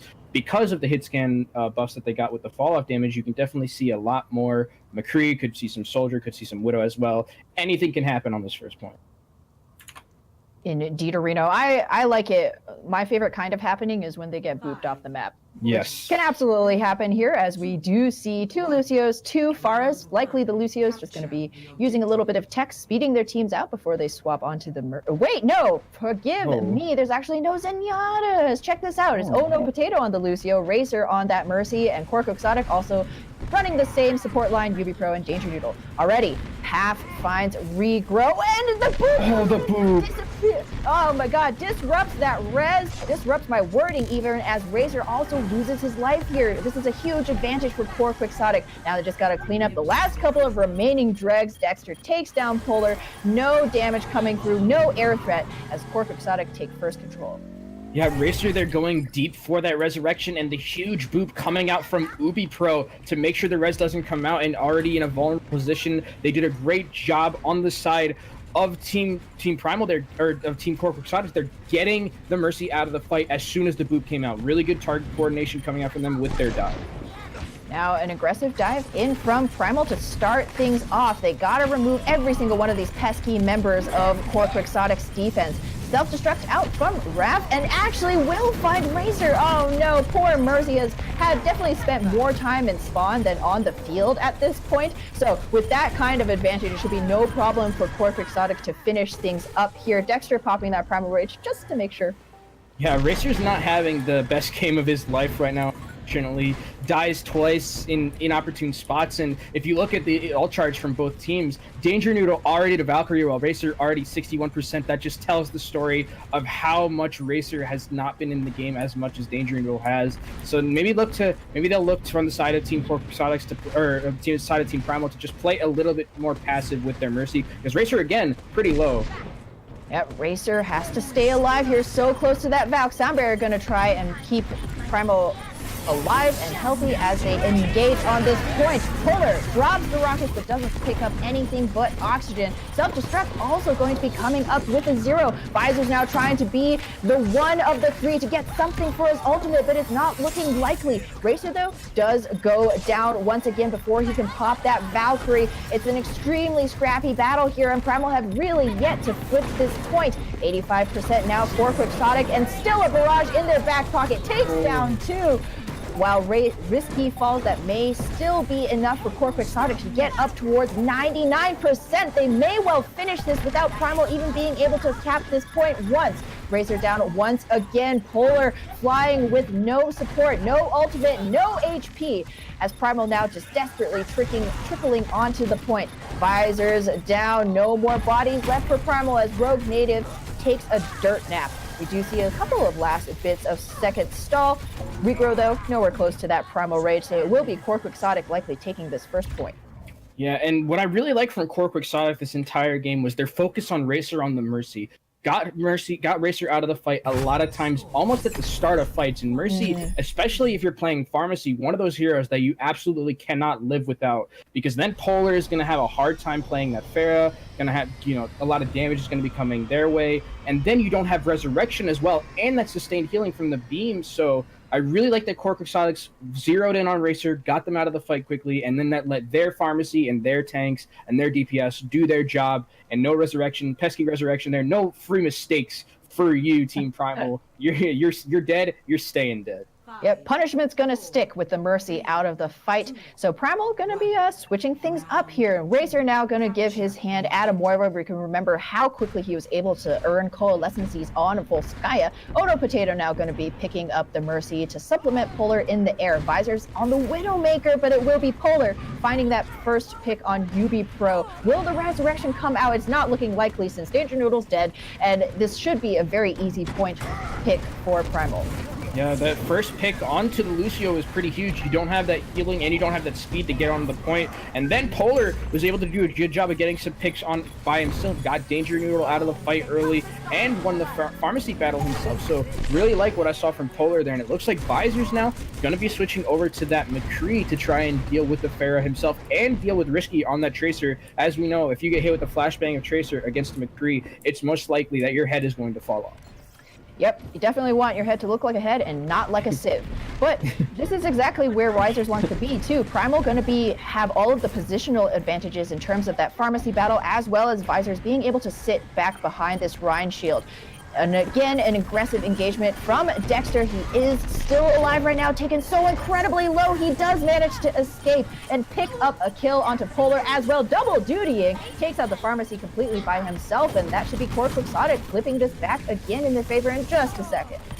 Yeah, Kivana, they're doing a good job of focusing on Polar, playing more of a Pharah duel type style of Pharah. This time was able to get a few good direct rockets onto him, and then Dexter was there to finish off that pesky little Pharah in the air. And now a good amount of ultimates here for the side of Team Core Quixotics, but Risky does go down to Visors. I mentioned it before, flashbang headshot against the Tracer. Not the most ideal situation, Ham. Nope, and now there's going to be a definite man advantage. Not if Kivana has anything to say. Kivana! Raining rockets, guys. Both of the supports out with one fell swoop. Kivana says, what's a man advantage? You don't have one, Team Primal. He takes that barrage and uses it to clean out the entirety of Team Primal off the point. And they only use the barrage. Such patience coming out from Core Quixotics, and now they're going to have 5 ultimates to their name in this next fight, Ham. They're looking pretty good in the ult economy department. 100%. This barrage from Polar and Visor's upcoming high noon, both going to have to be monster in order to get rid of all of this, but it's going to be Core Quixotic making the first move with a self-destruct. Doesn't pick up any kills, but the 2K! Risky comes in big, takes out both Visor and Oh No Potato, and once again, Core Quixotic winning a clean fight. And again, look at that. Only one ultimate used. I mean, they used the Diva Bomb, but we're just not going to talk about that. That was more of a zoning Diva Bomb than anything else. But it really opened great. up space, It opened up space, and it opened up space for Risky to get into the back line, tag that Mercy with that Pulse Bomb, and then the Mercy, unfortunately, flew over to help his McCree. Not much help when you have a Pulse Bomb stuck to you. Yeah, and we talked earlier about that pharmacy battle. Path taking all the glory here. He says, you don't gotta dogfight, Kivana, I got you. Takes out Polar, and again, Primal are going to be forced to wait for that respawn. And this is all precious time ticking away. Core Quixotic, they're nearly 90%. Yeah, Visors goes really deep to try and get the Lucios. The grab comes out, and the barrage as well on top of it, but it doesn't matter. Kivana gets the pick onto Polar. The res comes out onto Visor, and Papath is right there. Visor is just a lonely McCree against a Diva Ham.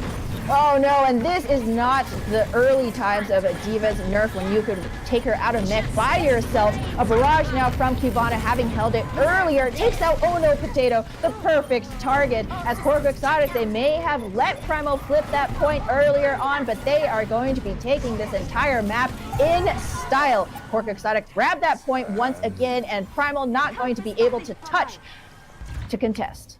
That was rather convincing, I'd say, coming out from Core Quixotics during these two maps. The first map, 99% to 0, and this map about 50% to 99% in their favor both times. And here we're going to see Risky on this Pulse Bomb, I believe, with this Tracer, really gets around to the back line, is going to be able to tag, boom, tags that Mercy who's just flying into the victory. Unfortunate that Mercy decided that was the best time to guard an Angel, unfortunately for them, and then they clean up at the end.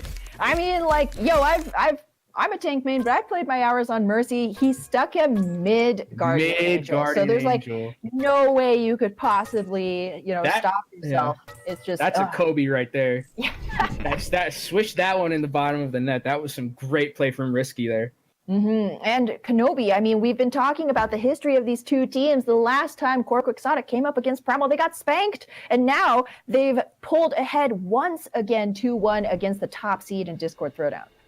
Yeah, definitely. It's going to be interesting to see how Team Primal comes back from this. This might not be a position that they're comfortable with or have been in multiple times. They are at this point where they're down 2-1. We're going to be going to a third map now, but this is still a best of 7. So Team Primal definitely does have the time and the amount of time to get back into this map with these next couple of games. Yeah, it's all going to come down to our next map. But first, the desk, I'd like to lob the same question to you. What's going wrong with Primal? Can they bring this back? Hey, welcome. Welcome back to the desk over here. Me and PK sitting in the corner over here. Yeah, we're having fun. There's great Overwatch to watch. So, I mean, there is great Overwatch complaints. Indeed. And the best Overwatch is when you don't have to focus on the big things, but the small things. And that's what was causing Primal the issue. Their tank composition, they couldn't engage on the second point there, especially on Night Market. they did take the first point dominatingly, but they could not hold on to the point, and the trouble came from when they had to retake. Core actually were able to pierce through on the first try and held them back with their Pharah. Now, as we could see from the first map, Kavana was generally going to take out Polar on the Pharah. Generally, Kavana had the upper hand in those trades, either forcing Polar to look at him or die in return. And either or, it's not going to be optimal because the point is being contested by people. There's no Pharah damage coming through, and Kavana, along with Core, would take most of the maps. Yeah, and I gotta say, I've been harping about the support on Core from the previous maps, but this is really where the DPS shined. Gushing over that pulse bomb as it was amazing was one thing, but also Kivana coming in the clutch. It did just really seem that they had a handle on when to use their ults, how to use them, and as I can't remember which of our lovely casters said it, but the patience there that they had was really, really impressive when it came down to that. Of course. And if we're looking at more internal issues from Primal rather than what Core did to stop them, I would think it would be more towards their tendency to go tanks. Now, Regrow and Rogue Native on that Rein Zarya duo, respectively, you could see them running some sort of composition with that, but also running a Pharmacy. Now, Pharmacy generally being run in most dive compositions, and for good reason. You need the mobility to capitalize on the rockets. And without a speed boost instead of that, generally Primal were going to stand around, they were going to throw some damage out, maybe get some nice ultimate retakes, but in the end, it's Core with a better composition that could throw Primal around like that. In King of the Hill, those compositions tend to be a lot more important than payload maps where you can take more space. And King of the Hill, not so much. You have to generally counterpick what they have or learn to play the composition to where you can play around them and learn to walk circles around the other enemy team. Exactly. And one other thing that I noticed is props also to Core for knowing their map awareness. For instance, Primal did retake on Night Market. They did retake the point there, but it did seem as if they just let them do that because it wasn't at their strategic advantage to hold the point at that moment, because it did not take long for them to gather their wits and then go in and take it back for the win on Lijiang Tower.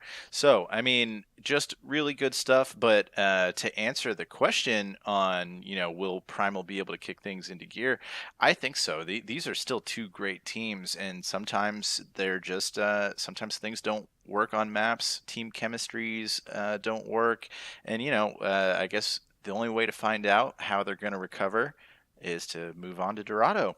So let's go ahead. Sure, lay it on me. Speaking of Dorado here, now we have mentioned that Primal generally likes to run the tanks, while Core generally likes to run a dive. Dorado being a very high ground centric point, this could be Primal's a chance to shine if they can take the high ground away from Core. But if they can't and they continue to put their heads into the wall, it's going to be difficult for them to take, especially if they do enjoy running those tank compositions. We might see some goats come in and try to get the snowball to the third point. We might see a full stop at the beginning. Indeed, plenty of high ground, plenty of nooks here. There are all sorts of strats that can work. Let's go ahead and find out what will, and toss it on over to our casters. Yo, guys! Ah, man, it's we knew it was going to be close, but this close? Kenobu, you're muted. Yes, I am. This is gonna be. That's just how speechless you are. Like, I mean, even though you're trying I don't know what to say. I mean, it has been so close, and based on what we've seen this entire season so far, it felt like this was Team Primal's map to win. But in the interview, as you guys heard before, it seemed like Team Primal a little bit scared of Corporate Exotics, a little just thinking maybe this team is a lot better than what we had expected last time they played. And so they definitely have been showing Corporate Exotics that this is a better team than the last time these two. Yeah, it feels like Primal, a lot of their success can likely be attributed to their ability to run that GOATS composition, that 3-3 triple tank, triple support. But when they're forced off of that, either because of the map selection or because of the way that Cork Exotic are, flipping the script, using the Junkrat and Pharah to build ult charge off of their GOATS comp, they seemed a little bit lost, a little unsure of what their comfort picks are when they can't use GOATS.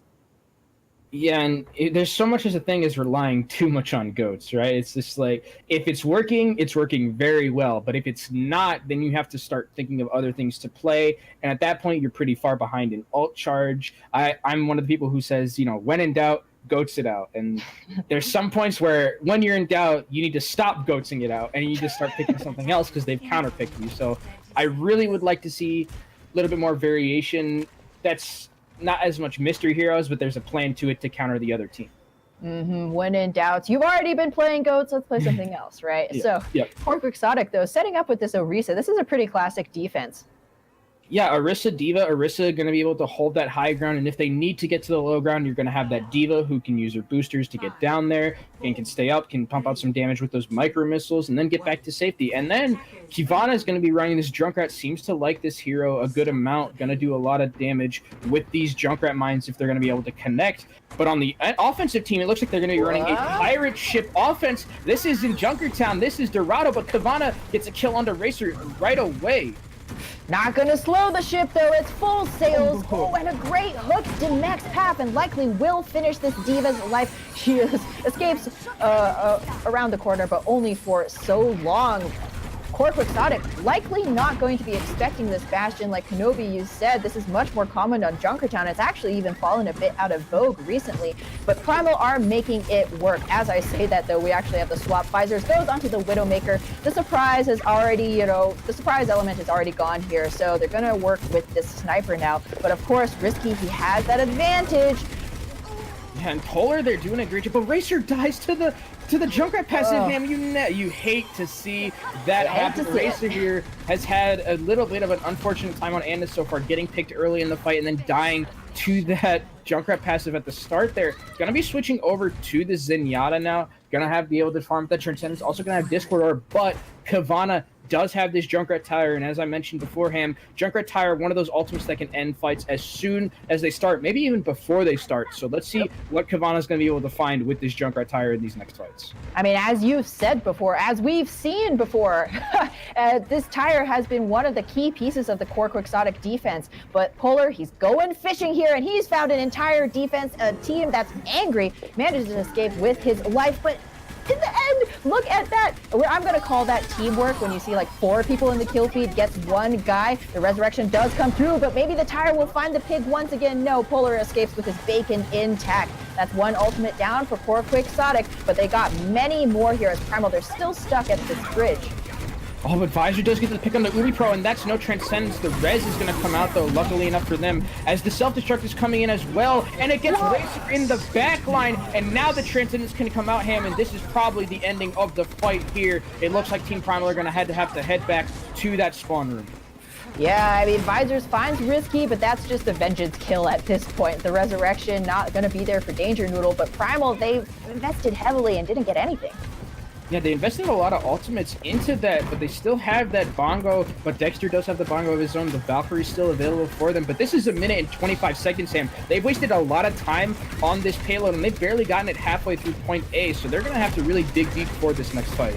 Yeah, Path, though, gets a little bit caught out trying to contest Visors. The Widowmaker manages to live, and the baby D.Va will eventually go down. Big man advantage, so it's time to drop that Battle Bongo Supercharger out, but the Self-Destruct will find it, take it out of the fight. Though Kivana is able to even things up. Man alive, this guy and his tires finds 2 right there, and Primal, while they have the Battle Bongo ready, Kivana cutting down all of this offense. It doesn't matter how much damage boost you got if there's nothing to boost. Regrow goes down at the hands of this Junkrat once again, and somebody stop this man.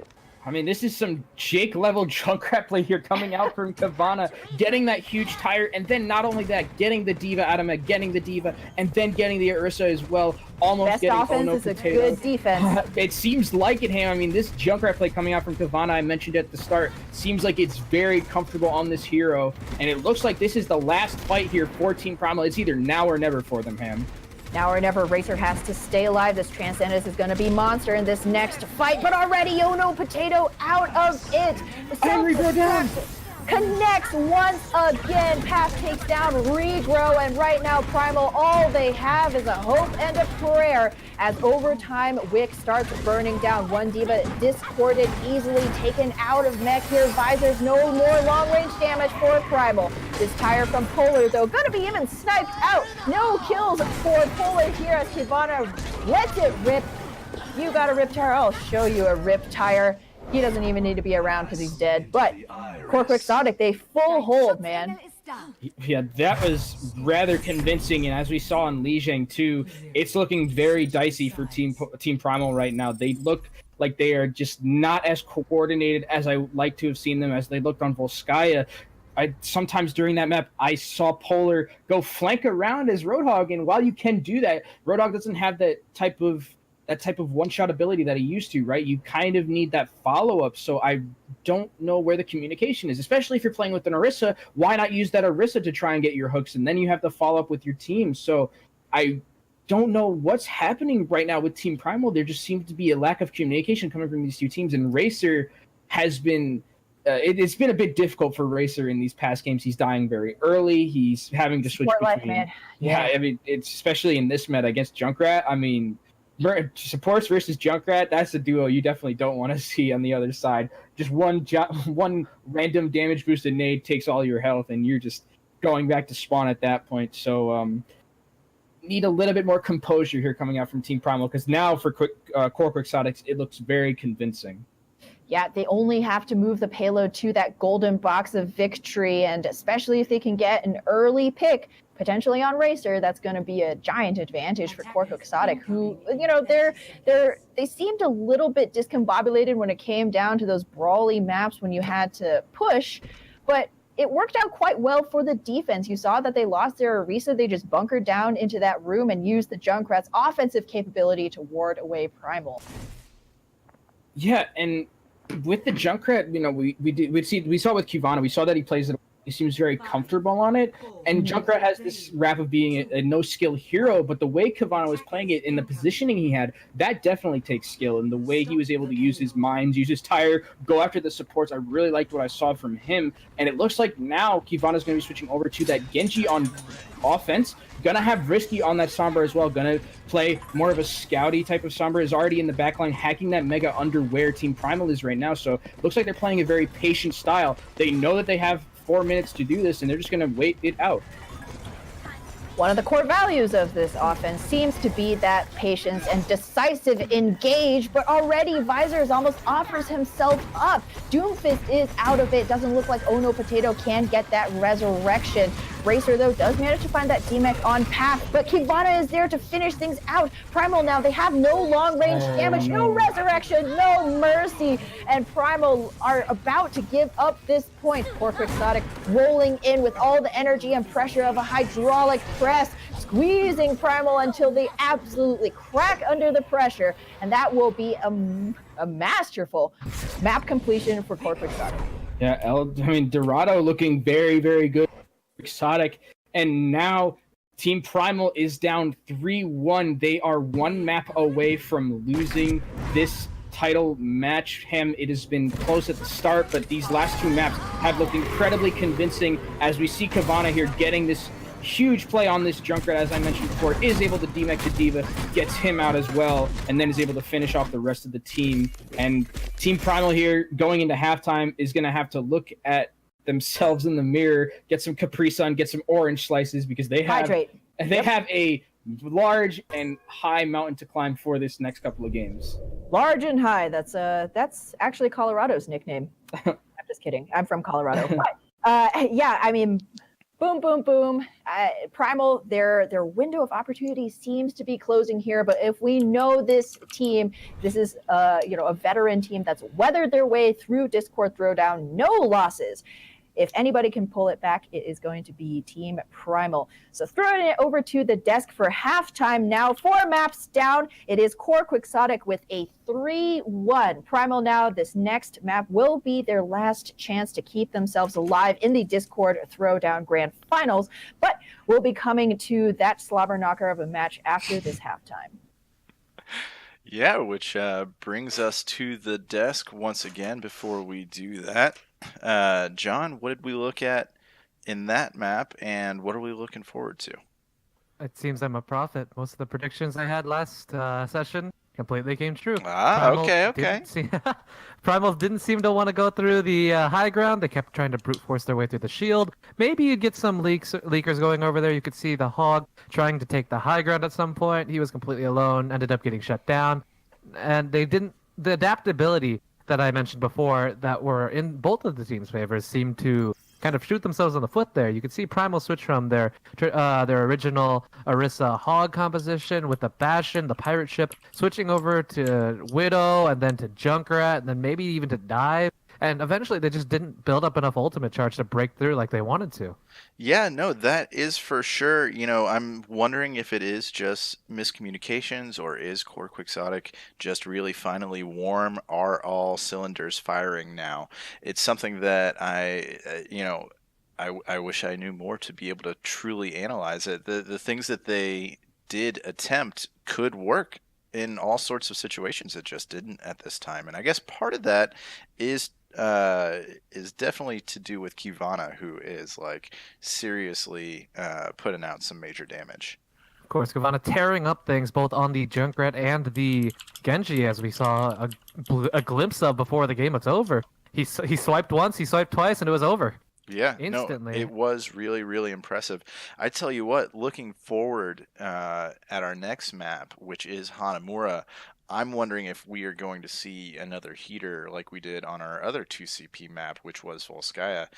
Primal didn't pick this one. However, I'm assuming that their proficiency on Volskaya is partly due to their proficiency on 2CP maps. So I'm curious to see what we're presented with when a team's back is against the wall. This is the first time, I take it back. It's not the first time that Primal's back has been against the wall facing elimination, but it is very, very rare for them. So it'll be interesting to see how they change things, whether they choose not to, or whether they're going to use that 2CP proficiency. Especially as you've mentioned, that mentality type of thing. Backs to the wall is a strange feeling for any team, especially when it's the grand finals of a tournament. Yeah, no, I mean, this is it. Don't get me wrong, nobody is leaving with nothing. Even second place gets $60, which is, nothing too terrible. But you want to win. You want to be able to say, like, hey, we went through this, and when it was all said and done, we were the winners. It's great to be Primal and say, hey, we went undefeated in the regular season, and even if you drop the final match, it's like still incredibly impressive. But then you got kind of a Golden State Warriors type situation, or a Patriots type situation from when they went 18-1, and I'm just curious. What is it going to be? What is going to happen? We've got this halftime now, so the teams are going over what worked, what didn't, and trying to formulate strategies. Of course, and with this much time, we might see completely new things come out. We might see them stick to their roots. It's not a completely new scrim block for them, so they do have to stick with what they know at some point. But maybe we'll see some crazy play come out, some desperation plays. You never know what happens when something's cornered. Yeah, and you kind of have the same issue. You also never know what's going to happen when a team goes, well, you know what? We only need to win one more map out of these next maps. And then, that might lead to dropping the first one. And then you go, okay, well, we'll win this one. And then all of a sudden Primal has some momentum. We go to a map 6 and 7. Things can happen. Stuff can go down. So, look, me personally, I root for close matches. I root for close games. So I gotta say, I want to see Primal start bouncing back here on Hanamura. Of course, the more matches we see, the better. But for now, we are going to halftime. So unfortunately, we will have to stop the Overwatch for just a bit. But we're right back here. Indeed, be right back.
Okay, guys, we are back from halftime. Hope you got your beverages, went to the restroom, went to the little boys' room or the little girls' room, whatever you needed to do, because things are about to either reach a thrilling conclusion or we're getting ready to push this into more rounds. And we're going to do this on Hanamura.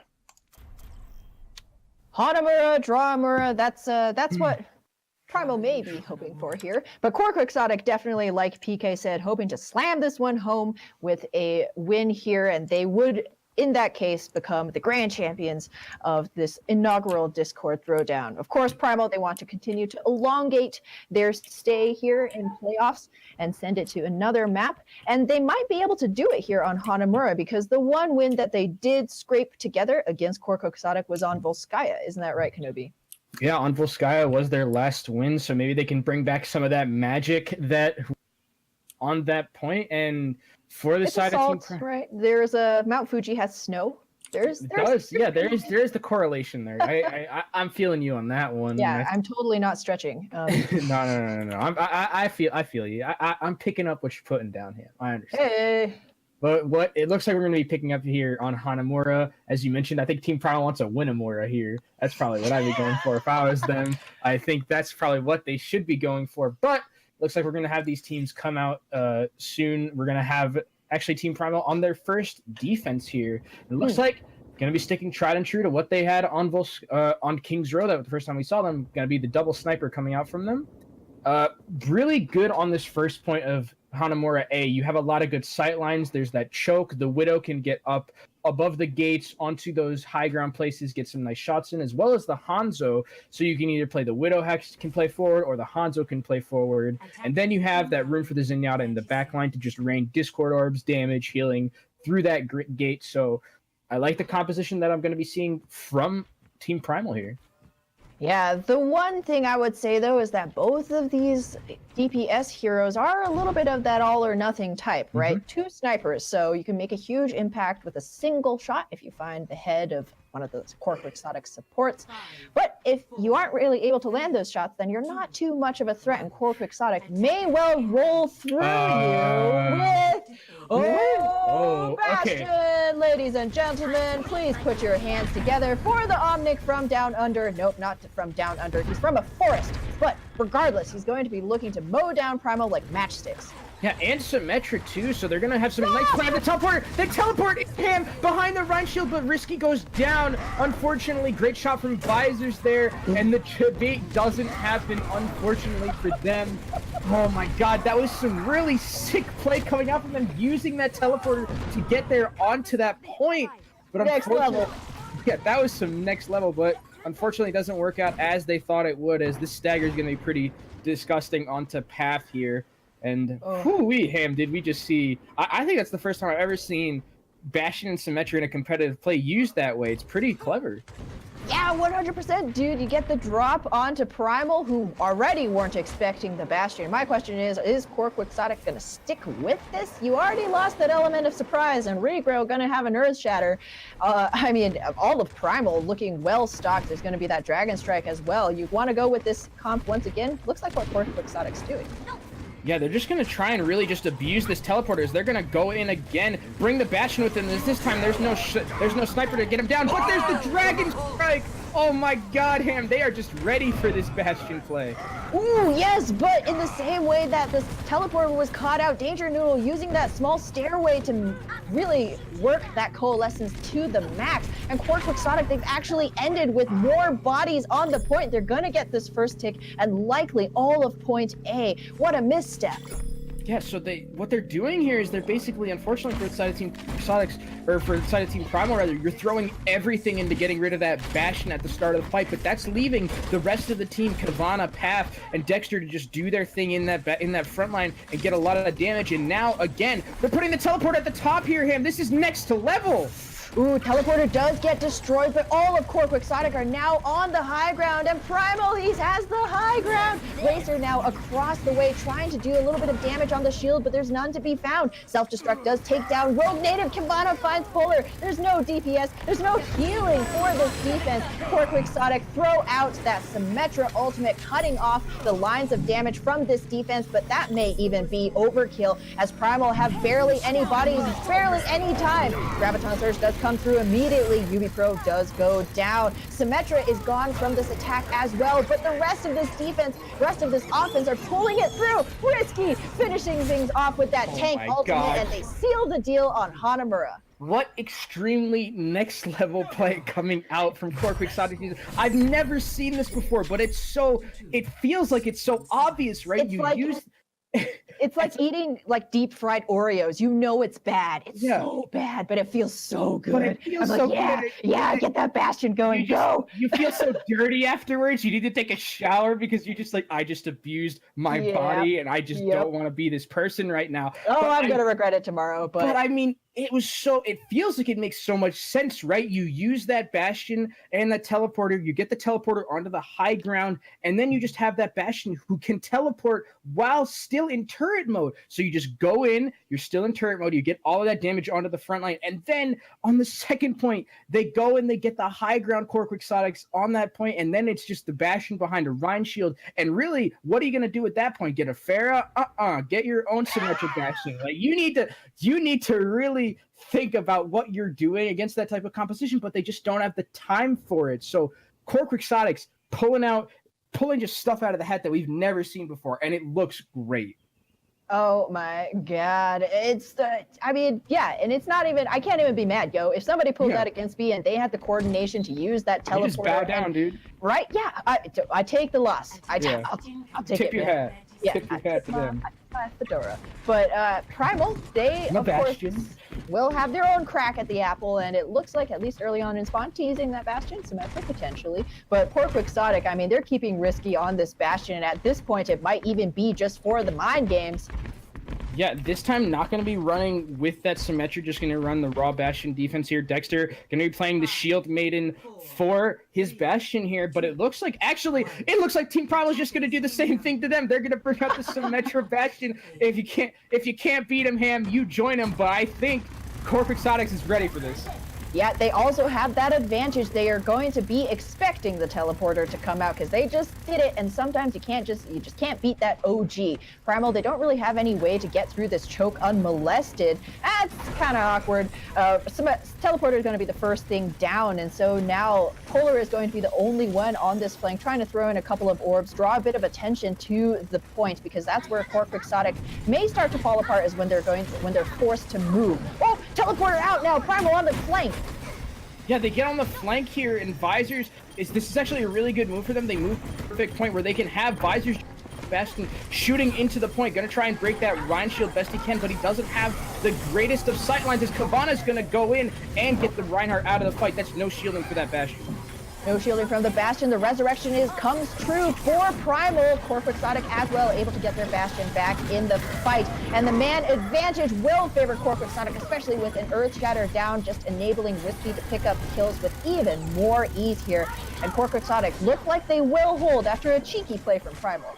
Yeah, they're gonna hold, and it looked like they had a good idea of how to use that teleportation device and get to that other side, not going the way that the Bastion was, but it looks like Visor's gonna stick on this Bastion. Not sure how I feel about it. Now you don't have the Sombra to move, and you're just gonna tank ultimate here. I'm not sure if that's the greatest idea. An interesting ult here coming from Visors, maybe just trying to break that Reinhardt shield. Yeah, very possible, but UB Pro had actually already popped the rally earlier on, and now Risky gonna answer back with his own cannonade of fire. Primal, though, staying well out of sight of the... He got him! Not well enough. Don't let the door hit you where the good Lord split you, says Risky. Potentially, we don't know. Omnic, he probably doesn't speak, actually. But Core Quixotic continue to hold here, and Kivana gonna have that tire. Core Quixotic, you pull one ultimate out of them, they still have more. Yeah, that's the Bastion asserting dominance right there from Risky, but as you mentioned, you're right. Kivana does have this tire. It's going to come out right now, probably going to look for some of the supports in the backline or just get any of the kills. Stop this fight before it starts, and he gets two. That's that fight over him. That tire, money.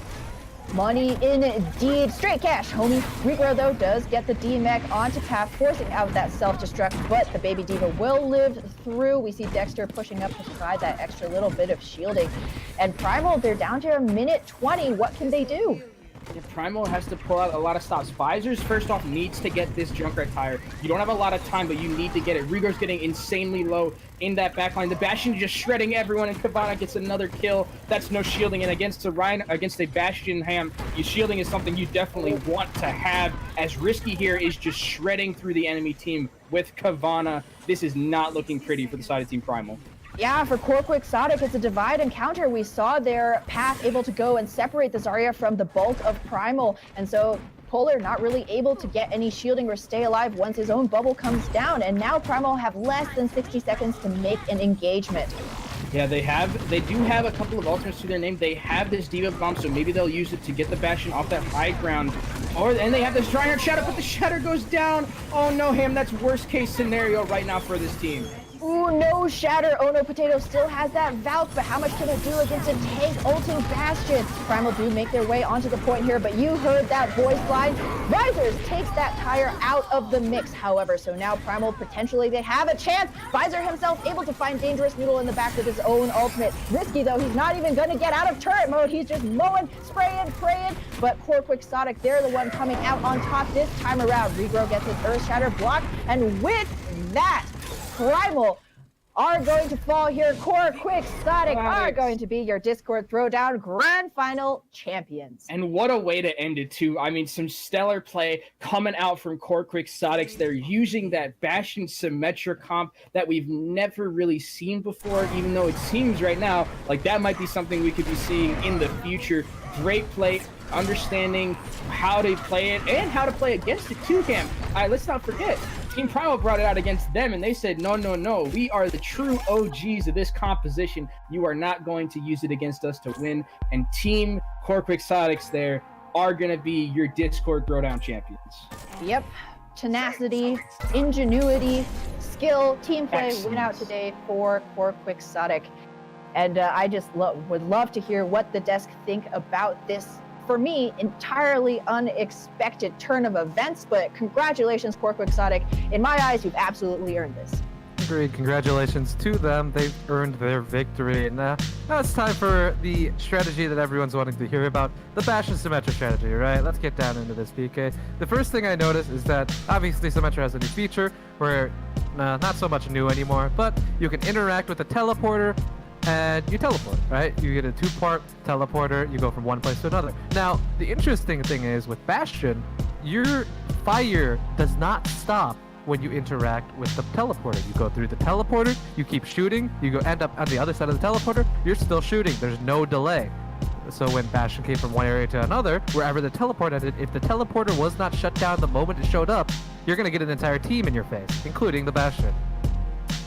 Now, high ground on Hanamura is very, very potent, especially if you can get the attack up there. And setting a Bastion up there is unheard of. You never do that. There's no Mei wall that can get you up there. If you had Mei wall, it would require you a lot of resources that you just couldn't expend. So having that there forces you to run a Symmetra, yes, but maybe not so bad considering her ultimate is different as well. And looking at Primal's attack, like, they ran the exact same composition, so what exactly went wrong?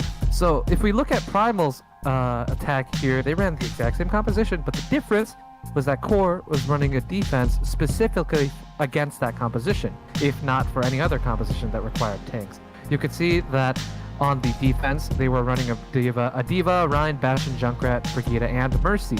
And if you look closely, you can see that Mercy is the only healer there, as Brig is generally considered to be more of an off-tank pick. Now, with the D.Va, the Rein, and the Brigida, it's hard for them to get shut down, or even harder than if you are running a solo Rein. But also, the trick pick, Bastion Junkrat, they can shoot down the beginning teleport before the entire team can get through. The two-part teleport requires the first part. If you shut that down, you're not going to have a second chance to get in the teleporter. That's about it. Again, congratulations to Core. And if I heard that correctly, we are going to have an interview with Risky? Okay, so burning question that must be answered. That Bastion strat, man, whose idea was it? Okay, it's a twofer. So first part is whose idea was just to cheese it out, and it wasn't even cheese though. It wasn't like shitty like Philadelphia cream cheese. It was like 12-year-old cheddar aged in like the mountains of France cheese. And okay, so whose idea was it? And then second would be, what would you call that Symmetra Bastion combo? We have goats. We have like pirate ship. What would you call it? So, the idea originally stemmed from. So we were, okay. Lay it on us. We're good. Yeah, so we were watching someone on our team was watching a tier 3 tournament where this team called like Crimson was playing on Hanamura, and they ran a Bastion defense.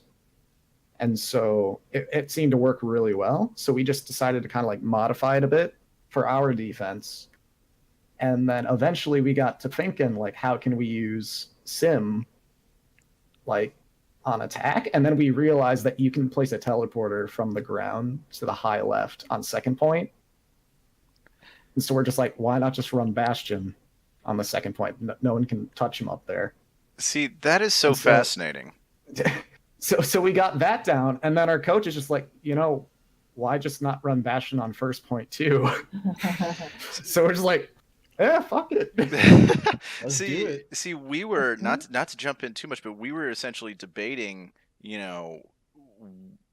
were thinking about it from an offensive perspective, like, oh, you guys are going to run this on offense and it's going to barrel through, and then we were talking about the strategy when it comes to picking that on defense and how to run it, but it was apparently a defense first strat, which is just super, super fascinating to me.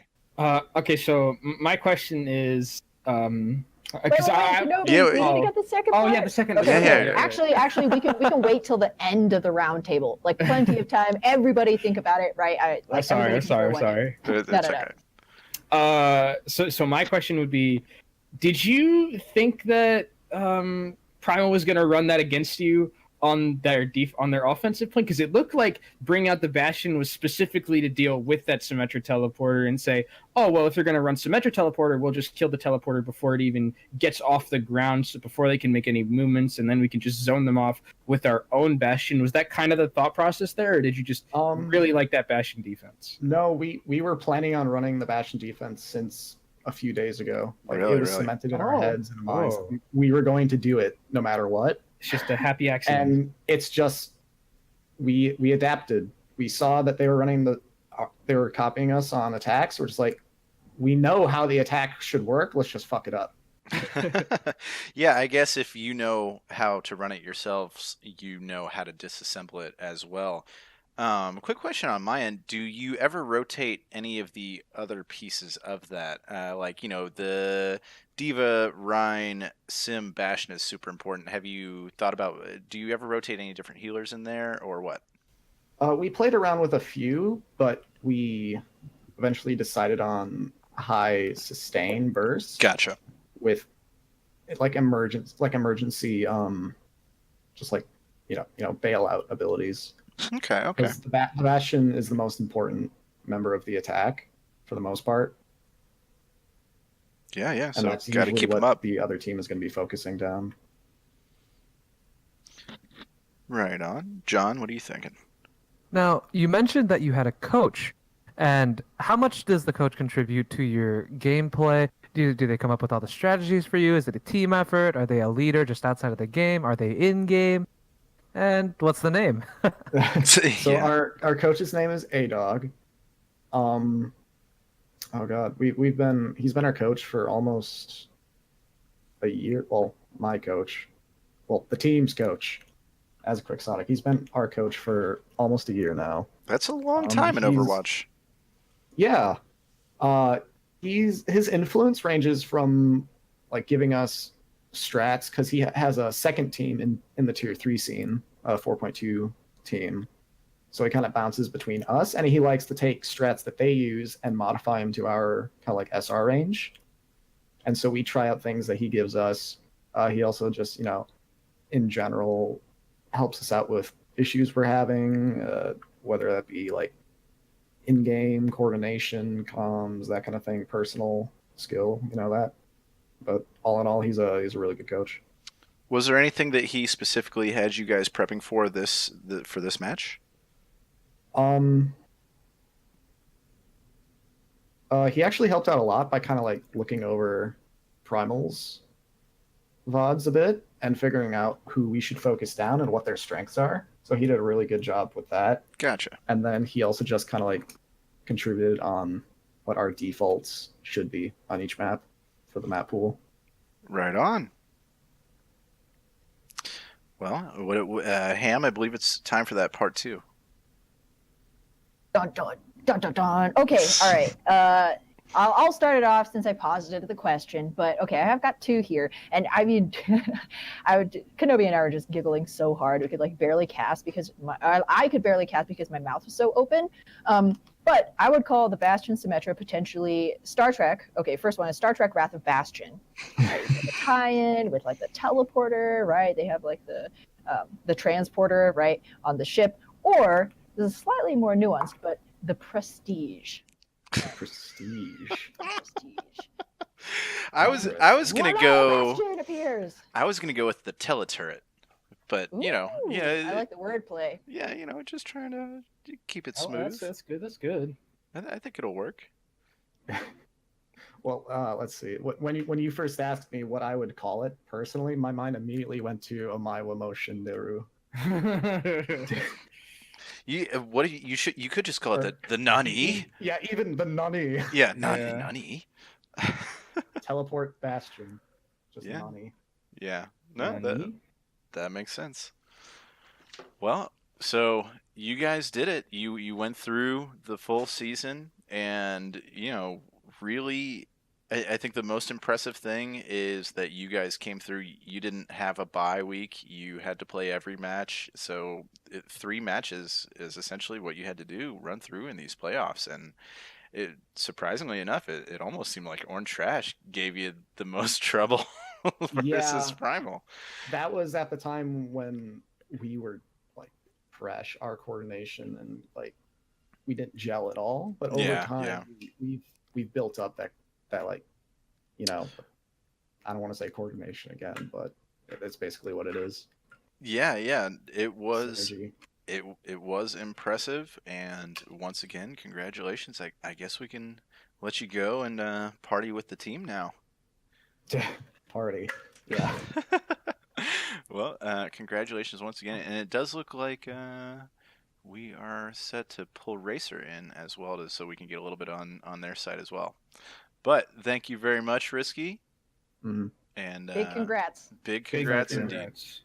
All Yeah, right. thanks for setting us all up, and GG's to Polar. Of course, and of course. Primal. All right. Have a good one. All right. So now we have Racer here from Team Primal. Guys, I gotta say, it was a really good match. There were a couple of maps where they definitely did pull out a more secure win. But really, like, starting off, that was just 2 heaters in a row. So, Yeah. I mean, what was the difference when things kind of started to tail off towards the end? Like, can you clue us in on that? I feel like after Volskaya, we were going like to the next map pretty confident. We were just like having confusion about like team comps, and that was like messing us up. We were getting like no picks starting the fight, Mhm. and they kind of just swept us after that. And then after we lost like Li Jiang, we started getting tilted. Right on. So you think a lot of it that factored in was perhaps the mental aspect versus the level of play? Yeah. That can be something very, very tough, and I think having a halftime, I feel like was hopefully a good thing, giving everybody a little bit of time to regroup and figure out what was going on. I feel like our like mind was refreshed, but we just didn't like pull it off still because they were just better than us in the long run. Well, it did. They did end up winning, and it was good. But like, there was seriously some great Overwatch being played. Yep. Hammy ham. Yep. So my question here was, yeah, whatever. What happened, but curious to see what you guys are thinking about coming into the next one, because a slobber knocker of a match, by the way. You guys pulled out everything you possibly could. Big kudos to, continuing to fight every fight as hard as you did. Anything that you guys are looking forward to in the next round? I don't really know. I guess just like practicing for like season 2 is our best bet. We have open division now, so we have practice for Oh. that. Oh, So- nice. Yeah. We're gonna be on that. Yeah, we're casting. So Casting. Oh, sweet. Ooh. if you ever want to get another one of your games cast, hit up Broadcast GG. Just gonna throw it Yeah. out there. So Just throw it out there. I got you. What went into? Have you guys ever run a Sim Bastion strat? Because we saw that you were like, well, you know, it worked for them. Yeah, It may work for never. us. Was that We just like, never. That was like a one-time thing. It was like, oh, whatever. Let's just do it. Screw it. But then we didn't expect them to do it. That's the last thing we expected them to do. To run their same comp. Well, so we Or actually passed it over. we got a little bit of intel on that. That was actually initially they practiced that on defense throughout the whole throughout the whole map, and they were working with their coach, and they were essentially like, you know what, we could probably run this on offense too, and it did work. I will give them that. Kenobi, what are you thinking? Well, I was, you kind of took the words out of my mouth. I was thinking about I was going to ask about the Bastion symmetric comp that they had run. What did you think about those first couple of maps? They looked pretty close, and I saw a lot of good play coming out. Polar, and then it kind of just like, it felt like it was a little bit uncoordinated towards those last three maps, like Dorado and Hanamura there. Were you guys just a little bit frazzled by the compositions you were seeing coming out from? Yeah, we were just getting Exotics? like mostly destroyed, so we started coming up for random comps because they were running a dive a lot before we did Dorado. So it's like, man, well, why not like run like a Bastion strat, because that's gonna counter them hard. But then we see them run like insane comp of like Junk, Widow, Orisa, and like Diva, so that screwed us over. So we went to like a triple tank thing, and then we just had like trouble getting through the choke, and we got full held. Yeah. Well, thank you very much for joining us, Racer. It was a great season and a great match, and Was a great season, dude. yeah, and there's really nothing to be upset about, at least in my opinion, and only the future to look forward to. You guys are a really great squad, and definitely one of the most active squads that we have in Discord Community Throwdown, and I'm glad you guys have been a part of it. But anyway, so you're free to go. I believe your team said they were going to play some Fortnite or something, which We're gonna go. which they definitely memed at us in the previous interviews. So good luck. I hope somebody is a winner chicken dinner, and you guys have a good one. I haven't won a game of Fortnite in years. in Okay. I try so hard. All right. Have a good one, See you Racer. later. All right, guys. Well, that was a great match, and thank you so much to everyone for joining us here. Problem, man. Yeah. Always For sure. happy to help, especially now that I have been upgraded from potato to god. Yes. Vix is vocally joining us. Welcome, Vix. Thank you. Vix and Andre were our silent partners. They're our silent but deadly partners, but I mean that in the good way. Every time spending hey. that Bastion. Well, welcome to Hey. Andre. Welcome, Andre. What's up? They helped make sure that we had every angle of view covered for this, so much props to them as well. I'm uploading the VODs to YouTube right now, so as soon as they are done uploading, I'll link them your way. Thank you very much, Fix. And of course, thank you to our casters, Kenobi and Ham Tornado, and our ultimate analyst, John, for joining me at the desk.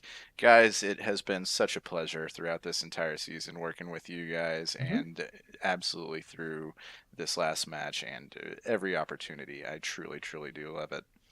So, guys. That picture.